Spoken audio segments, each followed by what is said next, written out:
Hey, good morning, everybody. Hello. Oh, my God. So nice to see you guys. For real. So nice to see you. Let's do this. It's Friday. I like it. I know that we all have our contracts all set and whatnot, but if we could just get every Wednesday off from here on out. I was thinking the same thing. Like Wednesday, the You guys Wednesday have a contract? off. The Wednesday Please. off thing is wonderful. Yeah, I did split it up. That's a perfect day to take off. It really is. I said that to my wife yesterday. I said, man, Wednesday is, if they say, all right, Rizz Show 4 days a week now, Wednesday is going to be the day to take That's off. what you would do? I'll take Absolutely. a pay cut. Let's go. No way. I take a Friday. No. I want the It's Wednesday. 3-day weekend, man. You're botching your options. No, you're living every day in twos or every week in twos. Monday, Tuesday off. That's a fireman Thursday, Friday schedule, man. off. Let's go. It was Friday, nice. 3-day weekend. It was, dude. yeah, but Y'all are crazy. I'm down. it was nice to just break up the You're week. both like making that. good points. Yeah. It was nice. That's why I said yesterday when you guys were all like, oh, it feels like a Monday. I go, but think about how great tomorr's going to feel. Yeah. Right. Because it feels like Okay, we're getting off. so How am I maybe supposed- how am I yesterday- supposed to take all my camping trips, though, when the weather gets perfect Think for about 3-day this weekends? yesterday. Oh, it feels like Monday, but it's not. It was Thursday. Which is a great awakening. And now it's Friday. And here we are.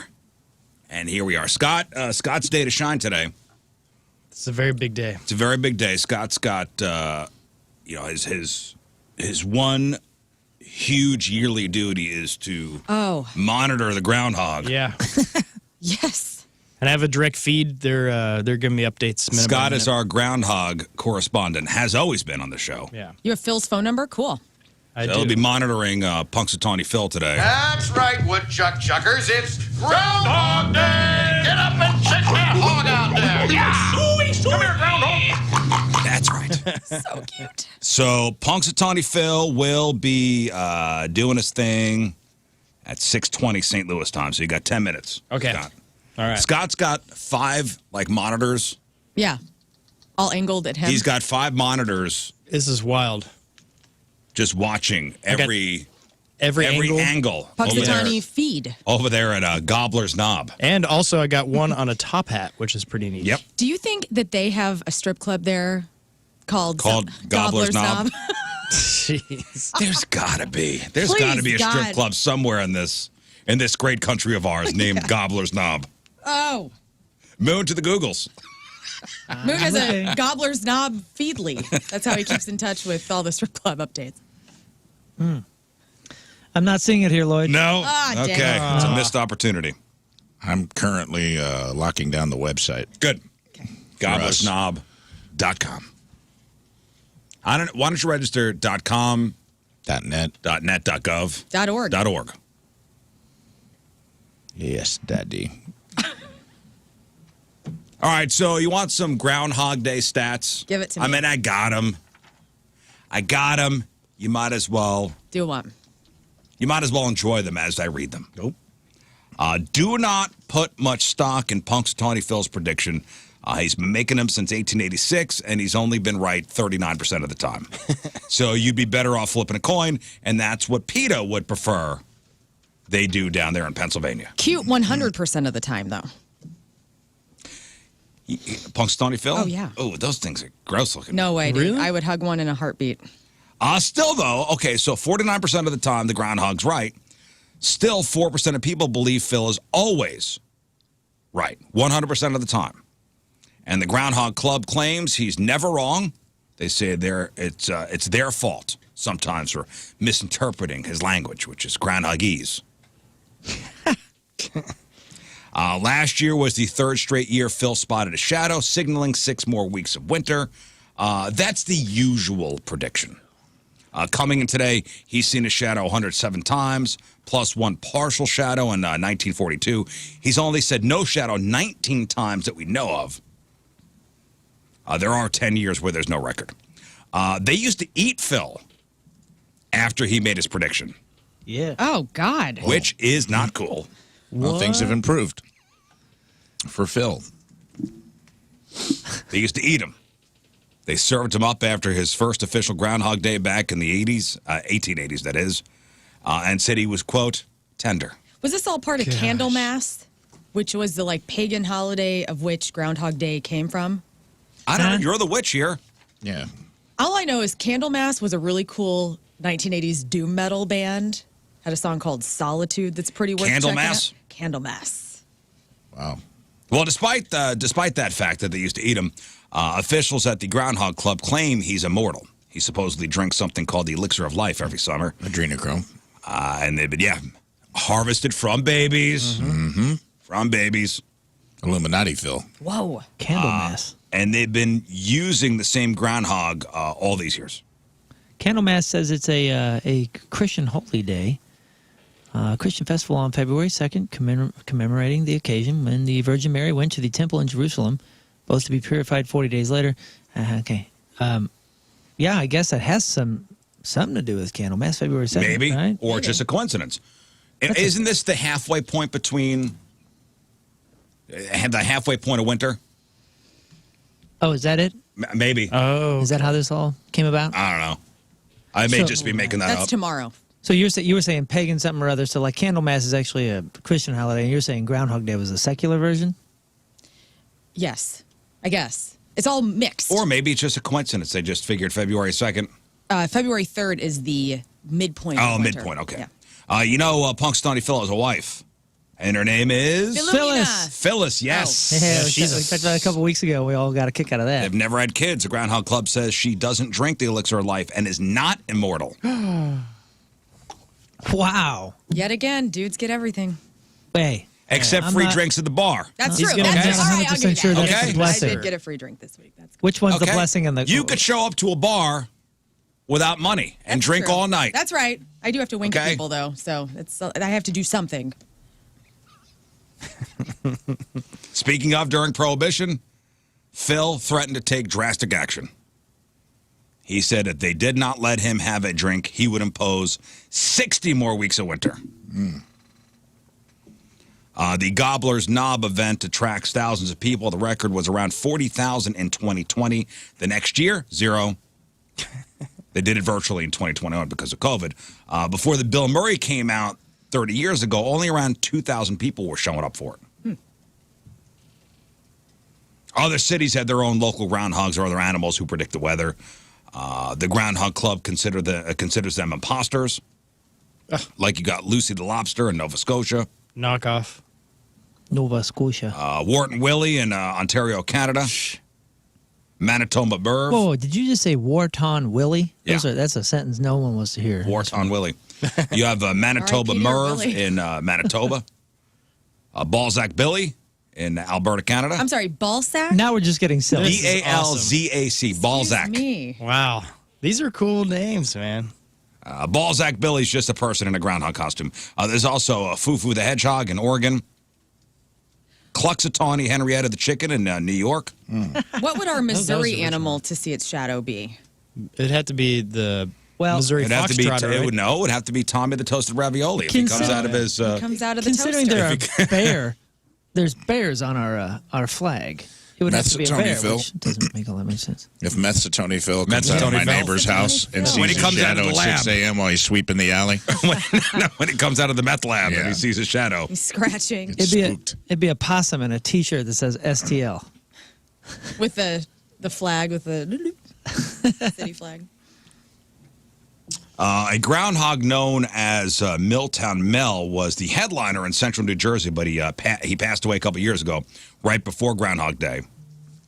And the local festivities have been canceled again this year because they haven't been able to find a suitable replacement. They say they will bring the tradition back once they can find a groundhog with or without experience in meteorology. They just cut to It's getting close. Gobbler's Knob over there on Fox 2. I'm watching it on AP here. Okay. And there's a lot of pointing, a lot of clapping. Don't you dare get the scoop second. I better not. Yeah, we got Which one's first? If John Pertzborn breaks this news before we do, Yeah, no, that's we a got to be the travesty. first morning man. show No, to no, break no, this. no. Come on. I'm doing my best here. Come on, AP, hurry. You think Courtney down the hall has somebody monitoring? Yeah, Gobbler's Of course Knob? they do. No. Chris Convey. Chris Convey is no. That's what he is. I had a flat tire like someone let the air out of my tires. I had to just to get here because they're trying to get this first. It's very frustrating. It is. It's a battle. Got to get the scoop, man. That's right. Hey, listen, it's Groundhog Day. It's also another holiday, which I'll get to in a second. But I do have some leftover stories I want to get to. Okay. Our Friday leftovers, stuff we just didn't get to this week. Most roadside convenience stores don't want you using their restrooms. And while the feeling is mutual. Yeah. Am I right? Nobody ever wants to go in those. Nobody ever wants to go in those things. Although we do have some very nice convenience store restrooms in the area. You don't think so? Sure. Yeah. I like a quick trip bathroom. A quick trick bathroom's good. Yeah. And you have Wally's, which is the had, epic one. Wally's is, man. I had a confrontation in Deerberg's right down the road yesterday. What? Yeah, I went in the Deerberg's bathroom. A dude walks, one stall, guy walks out, just left the log in there. Oh. And I'm like, I'm face to face with this guy. Because there's a guy at the urinal. I go in. It's clearly his log. I mean, he just walked out of there. Oh. And I Today was there's like, a groundhog Maybe that he saw crawled out it of it. And didn't. And he was like, I'm Nah, not he going was into zipping this. up. He was zipping up. Oh, okay. This was a clear cut case of A no flush? a But no toilet flush. paper? Log abandonment. Yeah, you abandoned No. his log. Yeah, that log had a job. Any toilet paper in there? Yes. Okay. I did my due diligence as a detective. Like, were you in there to go number 2 or number 1? Just one. But I was like, I had just confronted him. What'd you say to him? I just go, are you for real, man? And he goes, huh? And I go, you just left a hot log in here just sitting. Just like, and made eye contact with me as I'm walking in. Like, did you think I wasn't going to think it was you? The hot log sign was on. And he goes, huh? Hot log. And then he just like turned around and walked out. That's a He washed his flash. hands? That's a flashing sign No. for sure. Oh, You think a guy of that course left the he log didn't. Hot stopped to wash his hands? Hot log. Oh. He did go get so some mad. grapes He went right afterwards. to the produce section and started fondling the melons. Ah, come touch my on. veggies. This is why you wash your vegetables, guys. Yeah. That's a clear-cut reason of why nobody wants to use a public restroom. Well, hold on to that kind of thing in your head. Okay. Like bad things people could do in a restaurant, like not restaurant, restroom. Worst bathroom habits. Okay. But I want to talk to you about this one chain of convenience stores making their bathrooms more fun. Hey. Has anybody been to a hop shop? No. Hop shop. Nah, I guess they're in that's- northern Kentucky. That sounds like a gift shop at a brewery. Yeah. 6 hop shops locations in northern Kentucky have been installing these big red buttons in their bathrooms, with a sign saying, "Do not push this button." But there's also an image of their mascot, Hopper the Frog, winking, which signals that you could press the button if you want to. Feeling a little naughty. Don't press it, but Hoppy's winking. If you do, the bathroom temporarily turns into a dance club. Love it. With lights, including an actual disco ball and music. I've seen That Tina is awesome. D-Ball press that button on her tour. On her Oh, you're comedy Tina? tour. Press the button? Apparently. I have. Because I remember thinking, would I have the balls to press the button? Well, if She the did. mascot's winking, Yeah. press the button. And then it turns into a discotheque. Yeah, it turns into a dance club. And the manager says the disco party bathrooms have gone viral on social media, and there's such a draw that people are just coming in to go to the bathroom. Oh, cool. That's what we want. Do you have breaking news over there? Almost. The doors are opening. The door, they're This opening log, the this hot doors. log, there's Give a- something coming out of the hot log. Give us a play-by-play. All right, there's a fella with a top hat that looks very All right, the sophisticated. guy, he's he's pulled lifting the out a groundhog. rodent. Oh, he's so cute. It's a large rodent. Wait, that one's ahead of mine. Oh, he's The groundhog is being mad. lifted, hoisted into the air. Yep, I think he saw something. What's that guy got? A stick just in case he gets unruly? All right. You got to I'm be gonna careful. hold him. You see that guy? He's got a stick. It's a nice pelt. That man has a rod. Okay. What is the prediction? He's petting He him. hasn't said anything yet. Wait, captions are coming He's on. not stoked. He's putting him on a pedestal. Yeah, you never put it. Oh, the fellas in the top hats are now leaning in to listen. I was told to not put the groundhog on a pedestal. Well, they're pointing him towards his shadow. It feels a little. He's okay. An old man in a beard is pretending to speak to him. An old man that looks like the Monopoly man with the But he's doing a rod good job. is threatening him with his stick. He's not threatening the groundhog with a stick. And I'm they're a about lip to make reader. the announcement. And there's a guy with it looks like a wig on. This is to binding, by left. the way. This Okay. is binding. Let's see what he's Is it going threatening. to be him. 6 more weeks of winter? It Here comes is. the read. A man that looks like Paul Giamatti's son He does look is like Paul reading Giamatti's son. with We a Garth can't hear Brooks anything. microphone.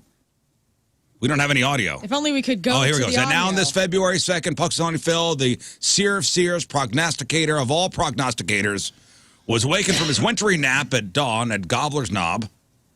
Okay. Phil looks to the skies and, speaking in groundhogese, directed the president of the proper scroll, which reads, What are we doing as another humans? winter slumber paused so I could meet the crowd, hard to sleep anyway, when the party's this loud. Oh, it's rhyming now. I envy your energy. clever. I envy the fun. I envy all of your Your opposable opposable thumbs. thumbs. Okay, well, Yeah. But it's not what I feel. It's what I see and what you hear. So gather around and let me be clear. Atmosphere is a wonderful thing. And we can create our own, and the weather it brings. What? It brings hope for the future and so much more. Okay. Maybe some Punxsutawney Phil write-in votes for 2024. It's an Wow. election joke. That's so I'll vote cute. for him. Okay. All right. There we Okay, go. okay. Let's When do is this it. going to be sponsored? And they're going to sneak in like a Pepsi ad or something. Weather did not provide Brought to you by is a Raid. shadow or reason to hide. Oh, Early spring is coming, guys. Punxsutawney Phil did not see a shadow. All right. So we got an early spring, guys. We got an early spring. let's go. Wow. We Wow, got an that guy- early spring. that guy Brought to had you that- by Irish Spring. that guy had that giant sign all prepared already. Wow. Well, This is while he wrote that. It's so one or the other. Yeah, okay. You're right. it's only 2 signs. No more winter. Well, everybody has no more winter signs All right, ready. so that's good news, guys. Early All spring. right. That's pretty cool. They're still talking to the rodent. You know, I'm imagining all the weather guys who have gone to school for meteorology. They love Years this. of schooling. Who are just as accurate as Yeah. Punxsutawney Phil. Sadly. Well, you mean the Bill Murray character? I mean, the Bill Murray character was there going, "What am I doing here? This is ridiculous." Years of schooling, training, After that movie, and people though, are taking this as gospel. These idiots. nah, dude. I bet it's. Well, Celebrated. I for one bow down to Phil and his prediction Me too. He did good. of an man. early spring. So congratulations to all of us. Anyway, so these hop shops are doing these dance club bathrooms. So people going in just to press the buttons. One of the managers says, I had a 60-year-old woman who came into the restroom to tell me it was the best day of her life. Seems like a low bar, but no judgment. That's a great. Best day of my life. Okay. I agree. A woman proudly says she celebrated her 20th birthday by visiting all 6 hop shops disco bathrooms. Nice.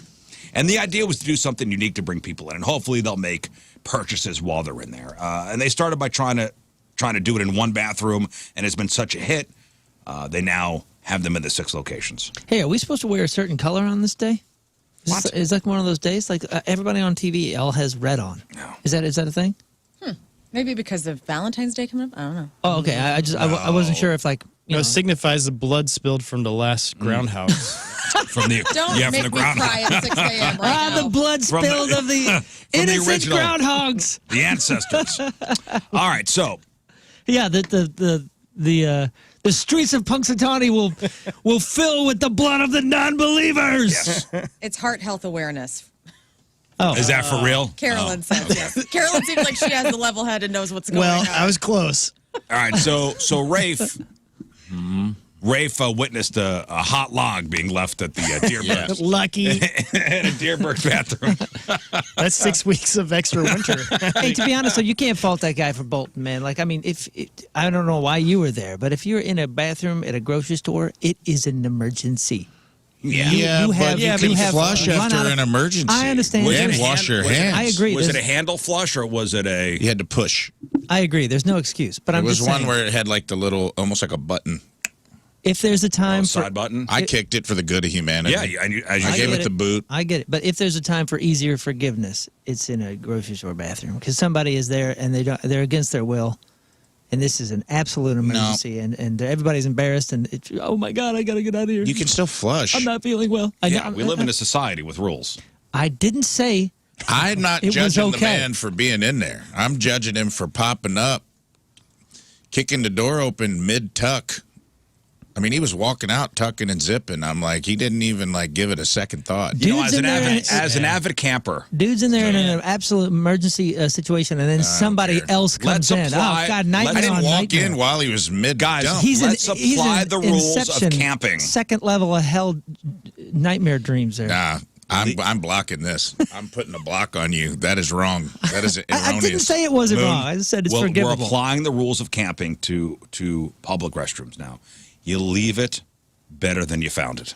For sure, dude. But you know, a grocery store bathroom is not. I mean, it's almost like a secondary bathroom. It really is. It's like It's Come on. disgusting, but I mean, for the love of I do all that everything is I can to holy. avoid going to a grocery store Yeah, bathroom. how come they're dirtier than any other bathroom? I'm mad when it happens, but sometimes it happens. It happens. You got to go. I thought you were going to say, if it's yellow, let it mellow. If it's brown, flush it down, as the camping rules. No, I no, always no, get no. that backwards. No. No, leave it better Dang than you it. found it. Okay. So, and this list here is pretty spot on, except for the rankings, because I think most would agree that the one that ranks second should actually be first. Okay, so somebody polled 2,000 people and asked them to name the most annoying bathroom habits. So here are the top 10. Number 1 was leaving toothpaste or makeup stains on the mirror or in the sink. 30% ranked that one high. Definitely that should not be number 1. No. Number 1 should be forgetting to flush, which is their number 2. Yeah. Maybe if it's yellow, let it mellow. It's fine. Otherwise, you better flush it down. I mean, even at my house, flush everything. Yeah. Get it out of here. Everything's got to be flushed. Remember, I used to. Years and years ago, I was all about letting the yellow mellow, just because I had like this real intense guilt that I was just wasting clean water. I want to save the earth, man. I just felt bad, man. I was like, there are people on this planet living right now that aren't drinking clean water, and I'm flushing stuff that's cleaner than they've ever seen, and it was weird. I felt weird about it. But selfish, You're over spoiled, it. first world me is like, man, I don't want that sitting around and smelling and possibly, you know. Well, 'cause- and also I moved out of the house, so then he starts flushing. well, Like, no, thanks. what it is, it's a kid's bathroom, dude. Like, I'll go in there and be like, who didn't do this and then left it for 24 hours? It smells. It's making a ring. It's Well, weird. it's cool Yellow, ring, gross. It smells. Asparagus night. Forget it. Right. And in my head, it's, that seems to be a they problem, not a me problem. So, Oh, well, that's on brand for you. I'm Yeah. just saying, man, it was heavy on my heart for a while there. nah.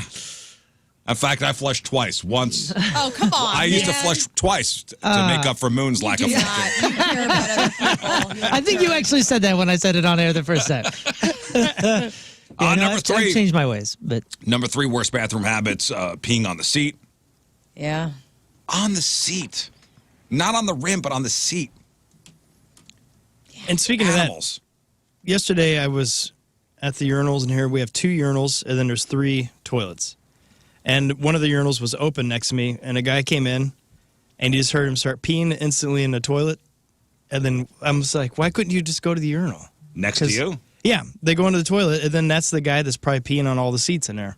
we do have a monster in this building, Yeah. and they use this bathroom. That pees on the seat. Yes. They pees on the seat. So weird. I'm wiping their stuff off all the time, and it's freaking gross, and it's upsetting. On a daily basis, I'm upset going into that bathroom. But you have an issue with people passing up a urinal to go stand at the toilet? Well, because I know what happens in this building. No, I This think building's Scott wants to gross look. with Secretly, Scott wants to look at their hog. Well, yeah, I He want to is- see if he I is want a to see if peeker. we have winter or not. Fascinating. I want to see how long the winter's going to be or how short it is. He is a peeker. Yeah, I love hogs. As No. a woman, I am very fascinated by the urinal experience for you guys. It's Scott's, like you Scott's a essentially pull jokester. your privates out, and then you can see each other's. And women's, it's like we're all divided, and nobody's ever seen each other's junk. Oh God, they're like if you go to Wrigley Field, I know there's the still trough. There's still a trough. I can't imagine. Yeah, I we're just, like I'm our not of that slide. world. Our gene rivets are touching. It's you know so what I mean? wild. I mean, imagine being in the Army. I know. With the toilets, just next to each other, no dividing. No doors, dude. You could read the other guy's magazine. Not fun. You're touching knees. Are you touching knees? I mean, you're close. If you go spread eagle, you could. It's also just, man, all business is being conducted. Just open floor plan, dude. Not the architecture I'm looking for in a bathroom. Love it. Love a living area. Open floor plan. Love a living area where people in the kitchen and the great room can converse while dinner's being made. Not as big a fan of the open floor plan in the crapper. Because now, you're sitting on a metal toilet, too, dude. It's just like a little metal hole. I wonder if in the military that's on purpose.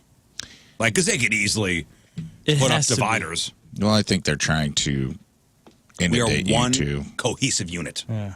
But I do know it comes to, it's a benefit in a certain degree because I have an uncle that was in Vietnam and to this day, he was at one of the big NASCAR races and the bathroom was completely filled except for that one stall that had no door. He just went in and took care of business right there. Yeah, I feel like you get used to it. So you get used to it, man. I don't know. Be a man. I get stage fright. Yeah, I'll admit it. I don't think I ever really did, but the older I get, the more scenarios you find yourself in, that are uncomfortable, and you just get over it. If there's a line, if it's at a concert or at a sporting event, and there's a line to get into the bathroom, if it's between innings at a baseball game, or it's between the halves, or between periods at a hockey game, and there's the line. And you're waiting, and there's guys behind you, and you got to step up. You better start your business immediately. I get stage fright. I feel like there's a lot of pressure. And you're like a public figure. So people, if you're at a local event like that, especially if it's like a Point concert, chances are like a listener's right in there with you. Oh, people talk to you. Yeah. For sure. And people want to take a glance over, see what Moon's pee-pee looks like. John Hewlett told me one peek, time whatever. in the 70s he used to like jockey proms and parties for people, and so he would bring his records over, and he was at this like Elks Lodge one time, and he was taking a dump in the stall, and it didn't have a door on it, and people were just talking to him while he was up in there. Yeah, that's happened. Yes, he's awesome. He man. is awesome, That's and he was like, happened "It's the worst thing ever." There's a rest stop between here. I went to the Kentucky Derby, and I swear to God, the name of the rest stop is Skeeter Mountain. Do not go to the Skeeter Mountain rest stop. Oh, sounds nice. Why? Did you see Skeeters? Whatever happened, they ran out of budget at some point when they built this rest stop, and the stall doors are just like, they're only halfway up. So they do have stall doors, but when you close them and someone walks by, all you see is the head of the person pooping, looking right at you. That's 3.5 stars, man. Yeah. That's a 3.5 star rest area. Yeah, well, let me tell you something. I know where the 1.5 deduction came. They're probably not going to have pictures of the stalls, but I got it. That's not them. That must be the ladies' room. We were blown away. Half stall. Because I was like, why did they put these in? They were like half stall doors, and I could see. I was in a van load of guys going down there for a bachelor party, and everyone stopped to poop at Skeeter Mountain, and I could just see all my friends like chest up while they're in the throes of agony. Is this the one that has like the bar outside that says the rail splitter? I'm talking about Abraham Lincoln. I don't know. Nobody wants to see anybody's poopy face. Oh, I've been here. All right, more things on this list. Just trust me, don't Poopy go there. face. Forgetting to replace the toilet paper, leaving hair in the sink of the tub drain, leaving the seat up. If you just pulled women, that would rank a lot higher. Clogging the toilet. I guess that assumes you don't unclog it. Spending too much time in there, like 30 minutes checking Instagram. Leaving things in the sink, like a hairbrush, a curling iron. Using somebody else's razor. That just beat out peeing in the shower for 10th place. What do you mean, like in the shower? I've gone to my sister's house before, and I don't bring a razor, and I use a razor. Used their razor Yeah. that's sitting in the shower? Yeah, that's my sister. Yeah. Yo, dude. Nah, man. First of all, we're using razors for our face. Right. And other things. You don't mix those razors. Yeah, I'm You shaving understand my what- legs, and so is she. So, Right. Well, I mean, okay. you know. If that's what you say. or whatever. She's my sister. I don't care. What? She probably will care. She's gonna listen to this episode and go, "What Why the hell?" are you shaving your legs? Like, Because I flew Maybe that's there her and I couldn't butt bring a razor, dude. why didn't you do it before? Even if it is her butt How razor, it's fast my does your sister. I how don't fast care. does your leg hair grow? Like I right. shave every day my legs. I hate this. That's an everyday thing? I had no idea. Not for me. No, it varies. All women are different. I shave my legs every day. I like having Smooth no legs? hair. Hang on, Smooth back to the legs. butt razor, though. You're okay if that's the butt razor? I am. I wiped her butt when she was a child. What's that The have to jig do is that. with now? There is a sibling clause. You didn't wipe There's her no butt sibling and clause. I'm then not using my do brother's yours? razor. There's a sibling clause. I know, man. Siblings are weird. I mean, this is just my weirdness. I don't. I would use my brother's razor. There's a sibling clause. That's probably the there's only not. person's underwear I'd borrow. Yeah, same. Clean underwear, fine. I'm just We're like not talking about clean things. the dong DNA is the same. You know what I mean? No. No, it's We're not. We're not talking about DNA. We're talking about germs. We're talking about. Yeah. What do you mean it's not? I mean, The We have the same dong, parents. the dong DNA? The DNA is exactly the same. The DNA may be the same, but the care and use. Well, I mean, yeah. Yeah. she's a clean differs. person. I don't know. I like my brother. I love her. I don't care. She can. And use I love mine, my too. brother too. But If you had to wear But I'm another not swimming person's in underwear, his bathwater. I would wear my brother's underwear. gun to your yes. head, who Of you course, picking? I would. You're picking I your would, brother. Yes, I would. If it's Thank you. clean, Of course, but I'm saying you had to pick right now, gun to your head. You have to put on one other man in this world's underwear. Right now, no questions asked. Who you picking? besides my sons, What's the difference there? Oh, you going to put your 15-year-old son's underwear on? Let me tell you something. Yeah, that's Terrible decision. Probably not the No greatest. offense. That is I an mean, awful one. At least your brother's an older guy. Yeah, like, learn some things. I'm gonna No, say that's there is no one in the I mean, our world. underwear is mixed up in the laundry. You've made I a mean, wrong it's- turn. You've taken a, yeah. Yourself You right made now. a mistake. You stopped at Skeeter Mountain just now. That's what you did. The last, that's not even a knock on your kid. That's a knock on 15-year-old boys everywhere. You're right. The last pair of underwear I'm putting on is that of a angsty teen boy. Hey, That's filled with Great. God knows what. You're wearing, right. You're wearing my underwear because you What? know that I don't. Because he knows I don't fool. I don't fool the Before cheap my brother's crap. underwear? Yeah, you. So he's as probably for wearing choice- those choice to make. packages. Moons or your bros? Whose underwear I are mean, you wearing? probably my brother Think it first. I don't through, want to hurt though. his feelings. Jeez. We're not announcing it. You heard it here 1st Choose. Hi, Told you. hi, I'm Scott Rizzuto. I'm wearing someone That's the else's underwear. sibling clause. Choose. All right, so today we said is Groundhog Day. It's also, guys, National Tater Tot Day. It's about Fantastic. damn time. Oh my gosh, this was one of our first experiences on this show, right?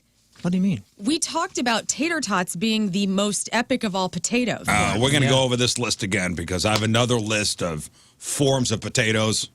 Yeah, yeah. Oh, Yeah. yes. I think Yeah, the but tater best is the hash tots, brown.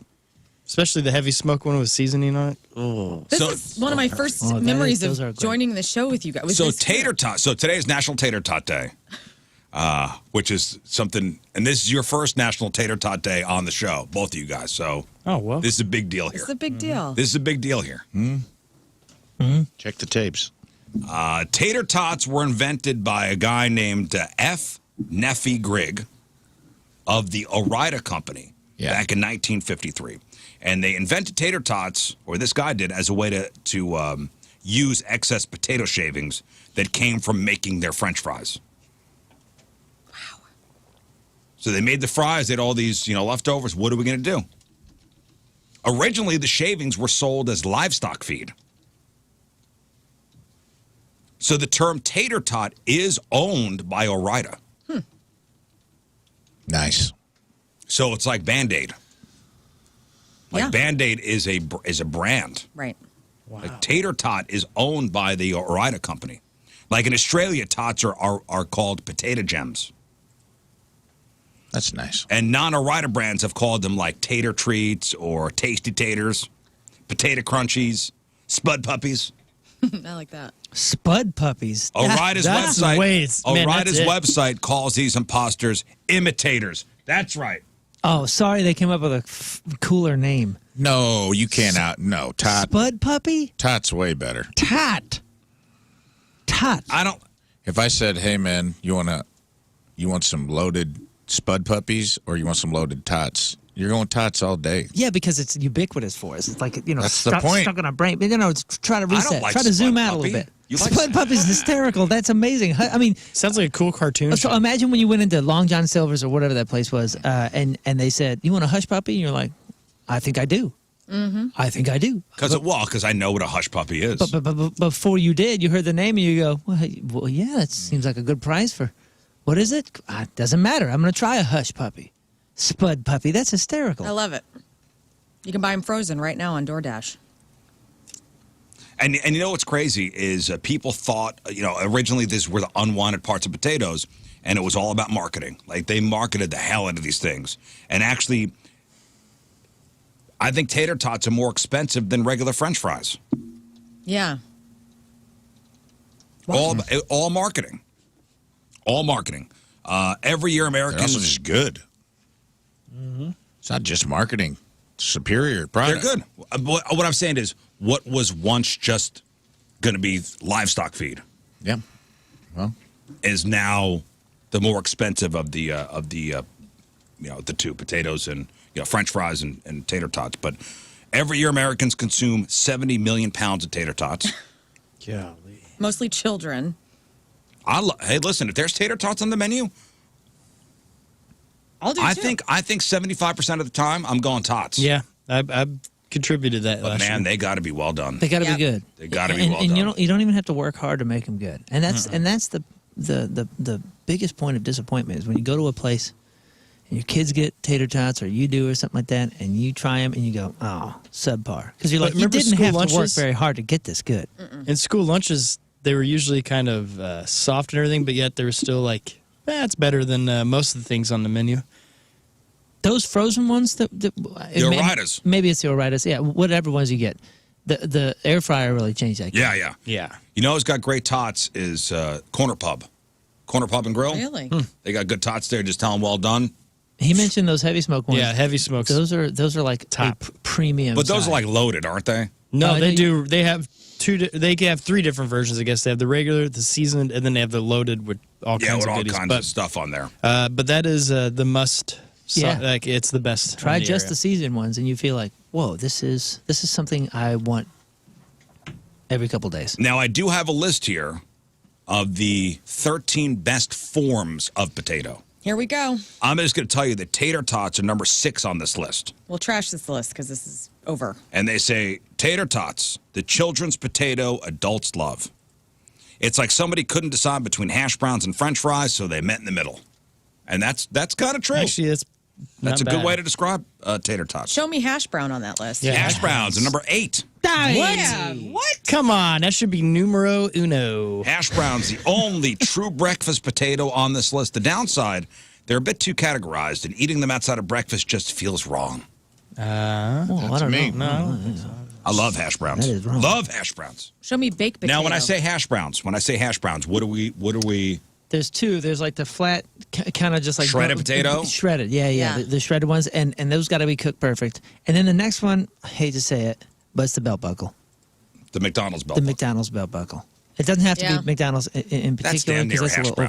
oversalted. I'm sorry, that's damn near a tater tot. It is. It's a flat tater, but I do like it tater because tot. when you're on the go, Yeah, you want yeah. hash browns on the go. That's Oh, yeah, they're move. great. You just click it on your belt and you leave. Yep, And that's it. You got breakfast. Yeah, the Ford on the go. emblem, hash brown is. It's always welcome. Every Saturday or Sunday at the Rizz house, I make hash browns, like the flat. Do you? Oh, yeah. Man, I tried and I failed. 'Cause I know Oh, I got it down. There's a couple little tricksy. If you don't follow those rules, you just blow it. I got it down. I put a weight on the top. Like I have like a weight. Shake weight. I put my shake weight. Like an iron. Tight. Yeah, like a. Yeah, it looks like it's like an iron. Yeah, I do that at hotels. So what? So wait, what? So you do that to just get a flat To line get a right there. flat, like crisp, and how it I went. cook Both them with sides. that on there. and then you flip Nice. it pancake And style. then I flip it pancake style. That's how I win when I'm on the road. Is I'm like, breakfast ends at 9. Not in room 112. Give me that iron. Give me some Orida. How do you prep? How do you prep it? Because there's some like key component to the prepping, right? Well, I'll buy the frozen ones, like the frozen shredded. It's Yeah, fine. I think that's what I bought. Or I'll do the on a box grater like a potato. But You gotta will? squeeze the water out. I forgot what I did. I just remember going, "Wow, I'm an immense failure. I feel Nah, so bad just about myself. I'm keep not going trying, to try man. this for a while." All right, give me some more potato types. baked potato. Chips. Baked potato. Baked potato is number 3 on this list. Nice. Good potato. Potato chips. Now, we'll get to chips in a second. because chips Subgenre? chips are on the list, yes. But All right. I want to talk about baked potatoes here for a second. Number 3 of the 13. Okay. Some may have this as their number 1. Here's why, and this is personal reasons, and I wrote some things down here. So notes. Here's why the baked potato loses me. First, the time to take to make it. Pain in the ass. Yeah. Yeah. Okay. You want a baked potato to go with your dinner tomorrow? Better put it in the oven now. Mm-hmm.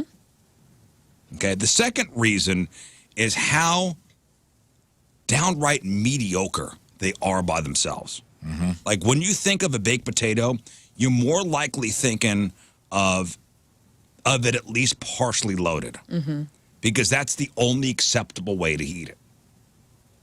Yeah. Yeah, you got to have the fixins on. You got to have the fixins. The only one you don't is the twice baked potato. And that's our number 2 on this list. Oh. The twice Wow, baked. dang. The twice baked. I think I had my first one last Twice year. as long. The twice baked. And it is incredible. And twice as good. It's everything that's good. So twice baked potatoes, everything good about the baked potato with extra deliciousness thrown in. Yeah. And some may think this is a little extra work. A few extra steps, hardly any time at all, and you have an upgraded baked on your plate. And the best part is because baked potatoes stay hot for roughly 17 days, and I'm right about that. Like, oh, it's fresh. In the foil out of the oven, you go, Dad, where'd you get this? The depths of hell, it's not cooling down. It's worth burning your mouth over. You could do everything in advance with a twice baked, and then you just stick it under the broiler for whatever dinner served, and you're good. This was a single mom staple at my house. When Mom was making twice baked potatoes, Jill was in a great mood, and so was I. It was great. Twice baked potatoes are good. I would 100% choose the twice baked over the regular baked. Yeah. Chips are number 9. Chips are number 9 on this list of the best forms of potato. And they say a unique outing on this list as it's the only potato you could buy in a bag. Some are fantastic. Some are a bit more niche. But potato chips do have a place in this world, so they're number 9 on this list. Surprised they're that low. I thought they'd be higher. Yeah, it seems. The fry is number 1. The fry is number 1. Yeah. What's that one? now? Erroneously, but yeah. What's that one? The French fry? Yeah. Is it all French fry? Or is it It's wedge? just, it's the best form of potato. So the fry is a form of the potato. Wait, That's and number did one. Where Mash was, make where it was on there? mashed? Yeah, Mash is 'cause- number 4. All right, yeah, that's a tough I'm one. okay with this. I bet if you ask Mash at number Thanksgiving 4. time, that one would get closer to Mashed one. potatoes are a staple in American cooking and can be found eaten in just about every household. They're a Thanksgiving headliner. They work with tons of different meals. You always they could think be about- fancy, bare bones. They could be with or without gravy. They're easy to, they're easy to do. But you can master the baked potato. You always- The mashed potato. You always think about entrees being people's favorite food, and for the longest time now, if you ask my daughter, if you go around the table and say, what's everybody's favorite food, you're going to hear like pizza, sushi, blah, blah, blah. And it always gets my daughter, and she's always like, mashed potatoes, which was always bizarre to me, but I guess I get it. That is by far her favorite food. Mashed potatoes. Yeah, we're doing birthday dinner for you. What do you want? I don't care as long as it's mashed potatoes. I understand her. It's basically That's what she loves. applesauce, but potato sauce. Potato Potato sauce. sauce. Pretty yummy. So mash number 4. What about potato chunks and stew? There's nothing like a good, solid, hot potato chunk when you're stewing out. Yeah. Okay, so here's the rest of the the list. big So like fat carrots. roasted potatoes are number 5. Simple. All you do is cut up some potatoes, season the crap out of them, and just roast them with a baking. Hey, have you done those little? I'm not sure what they're called. Yeah, I know what you're talking Yeah, about. but they're like little. Little potatoes and you smush them down. No, you don't smush them. You just cook them like that. You just roast them. But they're minis. Oh, crud! They're what are baby they? potatoes. Yeah, baby potatoes, dude. Those are incredible. The red or purple or Okay, something. here's what Yeah. you do with those. Those are good. Here's what you do. Lion's choice seasoning salt. With the little baby potatoes, you cook them, okay? You get to boil them or even put them in the oven. And then when they're soft, you smush them down. No, you keep the skin on it. It's that way when you fork in and you You- chew it. I'm It telling you. kind of bursts. I'm telling you. You push them down, you break the skin, you keep the skin on them, and you put them back in the oven. Yes. And they crisp up. The skin crisps up. There's brown around all the edges. Dude, okay. game changer. We never squished them before, but like we get it where the Squish skin, 'em. where the skin is crispy. Squish them. There's tater salad on this list. Potato salad is number 13. That is Little low. And I would tell you why. I hate potato salad. Me too. I don't think it Really? deserves to be on this list. I agree. You guys have not had good ones. I've had some that I can tolerate, but I don't- I've never gone out of my way to be like, ooh, potato I salad. don't love potatoes being served cold. But the real crime here is mayonnaise, which is the There's probably worst mustard-based. substance known to man. There's mustard-based potato salad. There is. Like the German potato salad. I'm not sure I've had There's that. several different kinds. It's got Schnucks. more vinegar and yummy. Their potato salad is mustard based, I believe. You get mustard-based. There's baked potato salad. There's russet skinned potato salad. There's deviled egg potato salad. What You percentage bet of the your time- ass I'm getting some of that. What percentage of the time are you reaching over? You're passing everything else we talked about on the list on this list to get potato salad. Often. Summertime. Really? Oh, Yeah, man, I do just it quite a can't do bit. Oh, love the it. summertime potato salad that's been sitting on the table at the barbecue in the sun. Yeah, Yes. heavy calories. Just- The flies Ready add to a little turn. seasoning to it. No, I'm Oh, cool. Let's put mayonnaise in the sun. I mean, I grill out at home. I don't put it outside. I don't put a checkered thing on a picnic table every Right. time I grill steaks at home. I just get some potato. It's like a nice little. It's summer.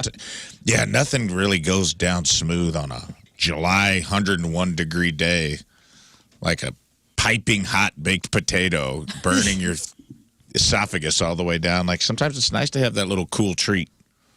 You guys are missing out, man. They are missing out, and it if is you so good. stand you open your fridge and you have a fork already, and you take Yeah. the potato salad out of the tub and you're eating Sample. it while Yes. you have the door open. Thank you. Yep, I'm with you. 100%. No way. 100%. 100%.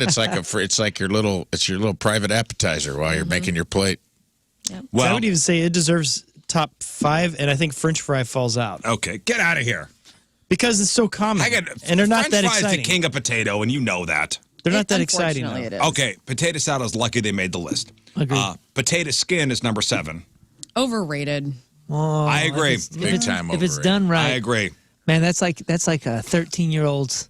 You know, like if you're like veggie Yeah, the only hesitant. Here's what I thought about potato skins, and Rafe, I'm sure you can agree with this. Somebody out there one day said, "Let's serve potatoes, but let's do it without 80% of the potatoes." Yeah. Yeah. Yeah. Let's take the trash that you were going to throw out and put it on a baking pan and put bacon on it. Yeah. And in eat that it. moment, A lot of potato cheese. skins were born. Yep. It's the same argument for the baked potato. It's like the only good potato skin I've ever had, they had to slather it in, like, there's a place called 17th Street Barbecue in Murfreesboro, Illinois, and it has the best potato skins I've ever had, but it's because they put barbecue pulled pork on top of it and with this magic dust and like sour cream. You got to put all this other stuff on it just to make this Palatable. Yeah, it's even tolerable. it's a sled. I'm telling you, good potato skins are delicious. Yeah, it's a The good. problem sled. is bad potato skins are very disappointing. Mm-hmm. And it really is a crapshoot on which one you're going to get. Mm-hmm. Number 10 is the scalloped potato, which is, you guys know what scalloped potatoes are? Yeah, it's Yeah. a baked dish. Yeah, right? it's like, thinly sliced, layered in a casserole dish, baked in like milk or cream until they're tender. Yeah, They're okay. That's pretty good. What's the difference between that and au gratin? I think it's the same thing. Cheese. That's what I thought. I think it's a variation of that. One has hey, one man, has I- gratin in it. I go hard on au gratin. I will too. I'll eat it. Oh, wait a second. Scalloped potatoes? Oh yeah. When it's just like the medallions and you. Yeah, they're thinly Yeah. sliced and oh, baked holy into crud, casserole. They're bro. good. This is I won't amazing. hate on au gratin. I thought this was just called a potato casserole. No, scalloped potatoes. Oh, holy smokes! Yeah, I could do this at any. I would have this every day. They're good, aren't they? Oh my gosh, yeah, dude! I'm just looking at the pictures, and I mean, look at the different variations too. You can put whatever on top, and some have got mushrooms in them, some don't. Creamy and Yeah. crispy. Oh golly, I'm starving now. Number 11 is potato soup. Yeah. Oh man, potato soup. On a That's a treat. cold day. That's a treat. Yeah, it is. A little hot sauce and that yummy bad boy. Dude, I love good potato soup. Me too. Man, this is the day that I was like, I'm not. Seasons gonna make eat a bunch. difference. Seasons make a difference for potato soup. Yeah. Yeah, it's best in the summer. Pepper, hot pepper. No, not seasoning, but like the season. Like winter, fall potato Oh, soup. I'm just saying, like, if I have a good potato soup, I over pepper it. Have you had the one at Any Guns? Man, I'm not sure. Oh, dude. Well, I'll have it this weekend. Well, I'm coming if for you're you. saying I have to eat there, I guess I'll go. Scott, it's a date. I'll see you there. All right, sounds good. Rafe, potato soup? Yeah, Not hating? Nonchalant. I love it. Is that a dippable? Because I'm a dip. Yeah, sometimes When I'll I see crackers. soup, I'm always like, It was what the only sandwich do I thing want that to would dip in this? get me into an O'Charlie's for the last 15 years is their potato soup, and then they changed the recipe. Idiots. You guys feel I like hear that? and support that 100%. Do you look at soup and think about eating soup, or do you look at soup and think about dipping things in it? I think just straight Well, soup. there's some soups that are more dippable than others. Every soup to me, Chicken soup? at this point in my life, oh yeah, for sure, dude. What are you dipping in chicken soup? It doesn't matter. I dip anything in soup. I mean, Carburetor. I'm telling you, My man. lucky hat. For some reason, the older I've gotten, the more I just think about dipping No, things I mean, in soups. there's some soups that are more conducive to dipping than others. I just don't want a soup Tomato by soup. itself.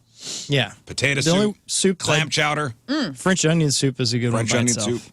Yeah, yeah, French onion soup comes with bread already in it. yeah. That's it's already been dipped. That's already been dipped. I will that's the only never. one. I probably will never order a soup by itself. I'm getting soup so I can dip something in it Yeah. and then finish the soup. I'm a broth girl.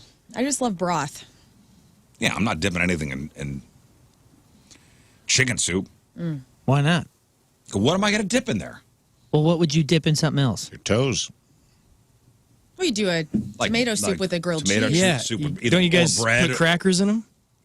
in my Garlic chicken cheese soup? bread. Yeah. Chicken soup? Not I really. just dunked yesterday. It was good. I'll dunk any sandwich in any soup, pretty much. I mean, Yeah. is there a combo that's bad? Yeah, No. and also Corner Pub, great potato soup. You're right. And then 12 was gnocchi. Oh, yeah. Made it before. Potato gnocchi. The biggest flaw in gnocchi is the effort. You know, it's to make them from scratch. You know, it takes a lot more work than the other forms of potatoes. Yeah. You Yeah, got to that's- grate the potato down. It's like somebody put it into made a mashed dough. potatoes and then said, you know what? I bet I could turn this into dough. Yeah, that's a restaurant order.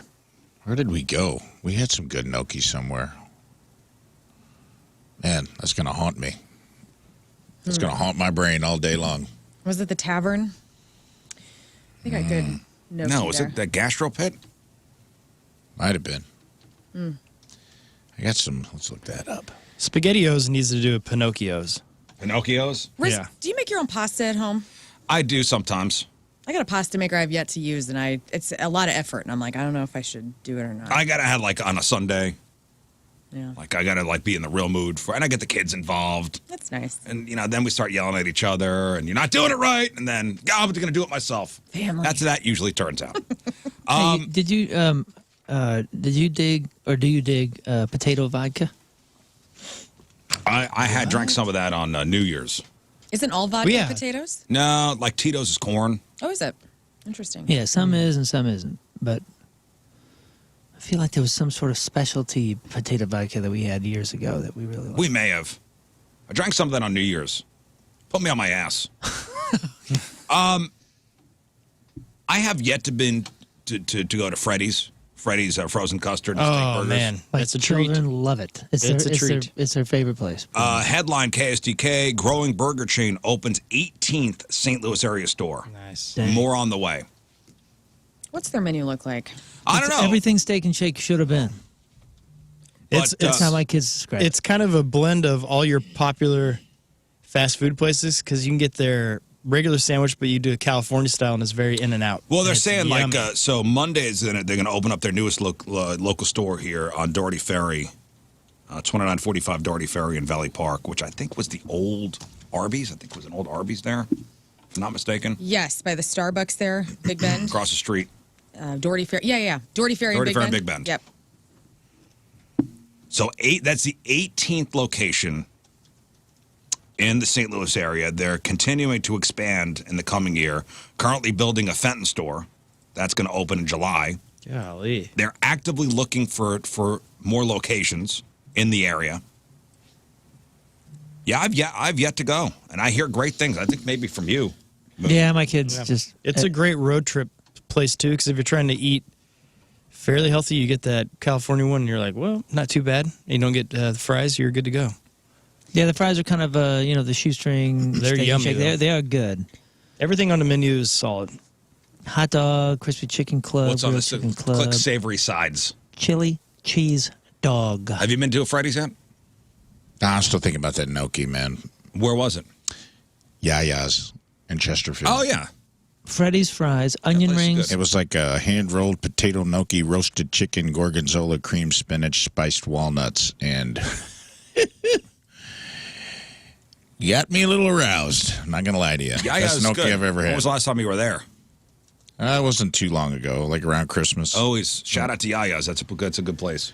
Cheese curds, chili cheese fries. It's Onion rings. All right, man. I need to try. I need to try me some There's Freddy's. one down the street here, a couple of minutes away. It's the carnival stuff, but you know. Does this sound like a good combo, or are these two things fine on their own, just not together? A major food brand desperately wants us to start dipping our pizza in guacamole.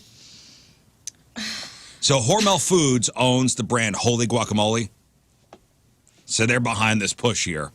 So they did a poll and found that 74% of us would reach for guacamole at a Super Bowl party, and 91% would reach for pizza, but only 17% have tried them together. So they're holding a contest and launched a website called guacifypizza.com. 250 fans in San Francisco and Kansas City will win free pizza and guacamole on Super Bowl Sunday. So is it a dumb marketing thing, or does guac on pizza actually sound good to you? I mean, is this gonna basically will taste like butter, right? It's a little buttery, and it's just a lot of fat, like healthy fats, but it's a lot of it. And if you're eating pizza, you're obviously trying to like not get fat. You're trying to eat healthy, so you don't want to add this extra fat to it. It's the cold and hot difference for me. I like my pizza hot and I like my guac cold. Yeah, but you could, you know, do you dip it in ranch? I guess, yeah. But that's different somehow. I don't know. It's not as chunky. I don't know. I don't like it. I don't know. I can see the crust I would like be guacamole with my chips and my pizza by itself. Yeah. So that's a no for me. But I'm sure people will be trying this on Super Bowl Sunday. So many types of Oreos exist, we kind of stopped caring. But they got us with this one, or got me with this one. Something called Space Dunk Oreos. Hit stores. Space Dunk Oreos. Instead of the normal white filling, they got 2 pink and blue layers along with popping candy mixed in. Dang. They had that popping candy before. Like Pop It was, Rocks? it was like fireworks or something. It was like a 4th of July one. Yeah, and it was freaking great. Really? It was really, really good. Whoa, this is okay. So this is double. Yeah. Oh, pardon me, a double stuff. Oh my gosh, I'm burping because I'm so hungry. So bad. So That smelled good. I'm What'd you not have sure for if they breakfast? could. I'm not sure if they you could buy them in stores right now, but you could buy them through the Oreos website. And so that's the cookie itself. But the real reason, I'm talking about this is they're doing a sweepstakes where the grand prize winner gets to go to the edge of space. Time out. What's the flavor? Never mind space. What's the flavor? Because this is like a raspberry color. Wouldn't that be dope if it was a raspberry filling? I don't know. Raspberry cream? Are you What kidding would me? the blue be? Who cares? Raspberry. Probably just Raspberry Oreos. Wow. Where have you food been? coloring. It's probably the white filling with just regular food, with just food coloring. Yeah, probably. What a bummer. But again, these are called Space Dunk Oreos. They're doing a sweepstakes where you get to go to the edge of space. You don't need to buy them to enter. Just go to liftofforeo.com. One person will get a seat on a space perspective flight, tentatively scheduled for next year. And that's the company that'll take you up to 100,000 feet in what's basically a giant hot air balloon. So you'll have a great view, but the lame part is you don't get to experience weightlessness. Oh. Oh my gosh. So what's the point? I think Big Bird's booked on that flight. Okay, so nobody was a bigger Oreo fan than me than Jeff Burton, and he used to have his nightly 4 Oreos that he would dunk in milk 4 Oreos and milk, yeah. every night, which is so freaking weird. But Which is but it would always make me jealous because I was like, man, that's not a tradition I'm Are you ever going going to to talk pick about up. the fork thing? I am. You never knew about that? No. What's the fork thing? And I would have. That's where I was leading with this. I thought that Jeff would have told me something like this because he's a dunker and I'm a dunker.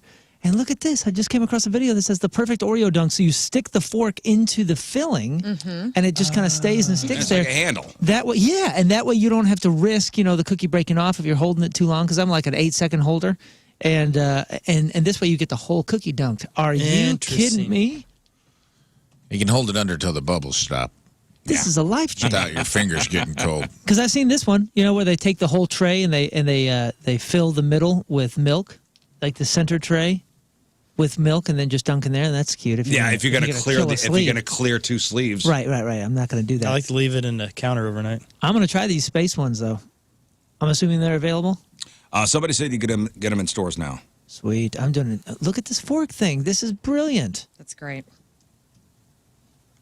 Man, that's cool. And by the way, with these, if you want to sign up to go to the Edge of Space, the fun wrinkle here is, though, and if you read the terms and conditions, which I always do, Thank you. you don't have to go to space. You could choose to skip it and take $125,000 instead, which I would take. What would you choose? A trip to kind of space where you're not weightless, or 125 grand? 125 grand. Hell yeah. I'm staying on Earth. Man, What are you taking? That's a tough choice. I'm gonna say cash equivalent now. But if my kids were grown and out of the house and everybody was good, You're not even really going to space. I would take Dude, that's a the pretty cash cool because there's experience. going to be plenty more opportunities where they're going to offer free vacations up to space. I think it's going to get really cheap very soon. Yeah, I'd take the cash for now. But Give me the cash. Yeah. Hey, when you order a burger at a restaurant, what are we getting it? What temperature? Like medium? what temperature? Yeah, what temperature? Like, how would you like your burger done? Oh, medium rare. Medium rare. Yeah, I'm a medium rare guy.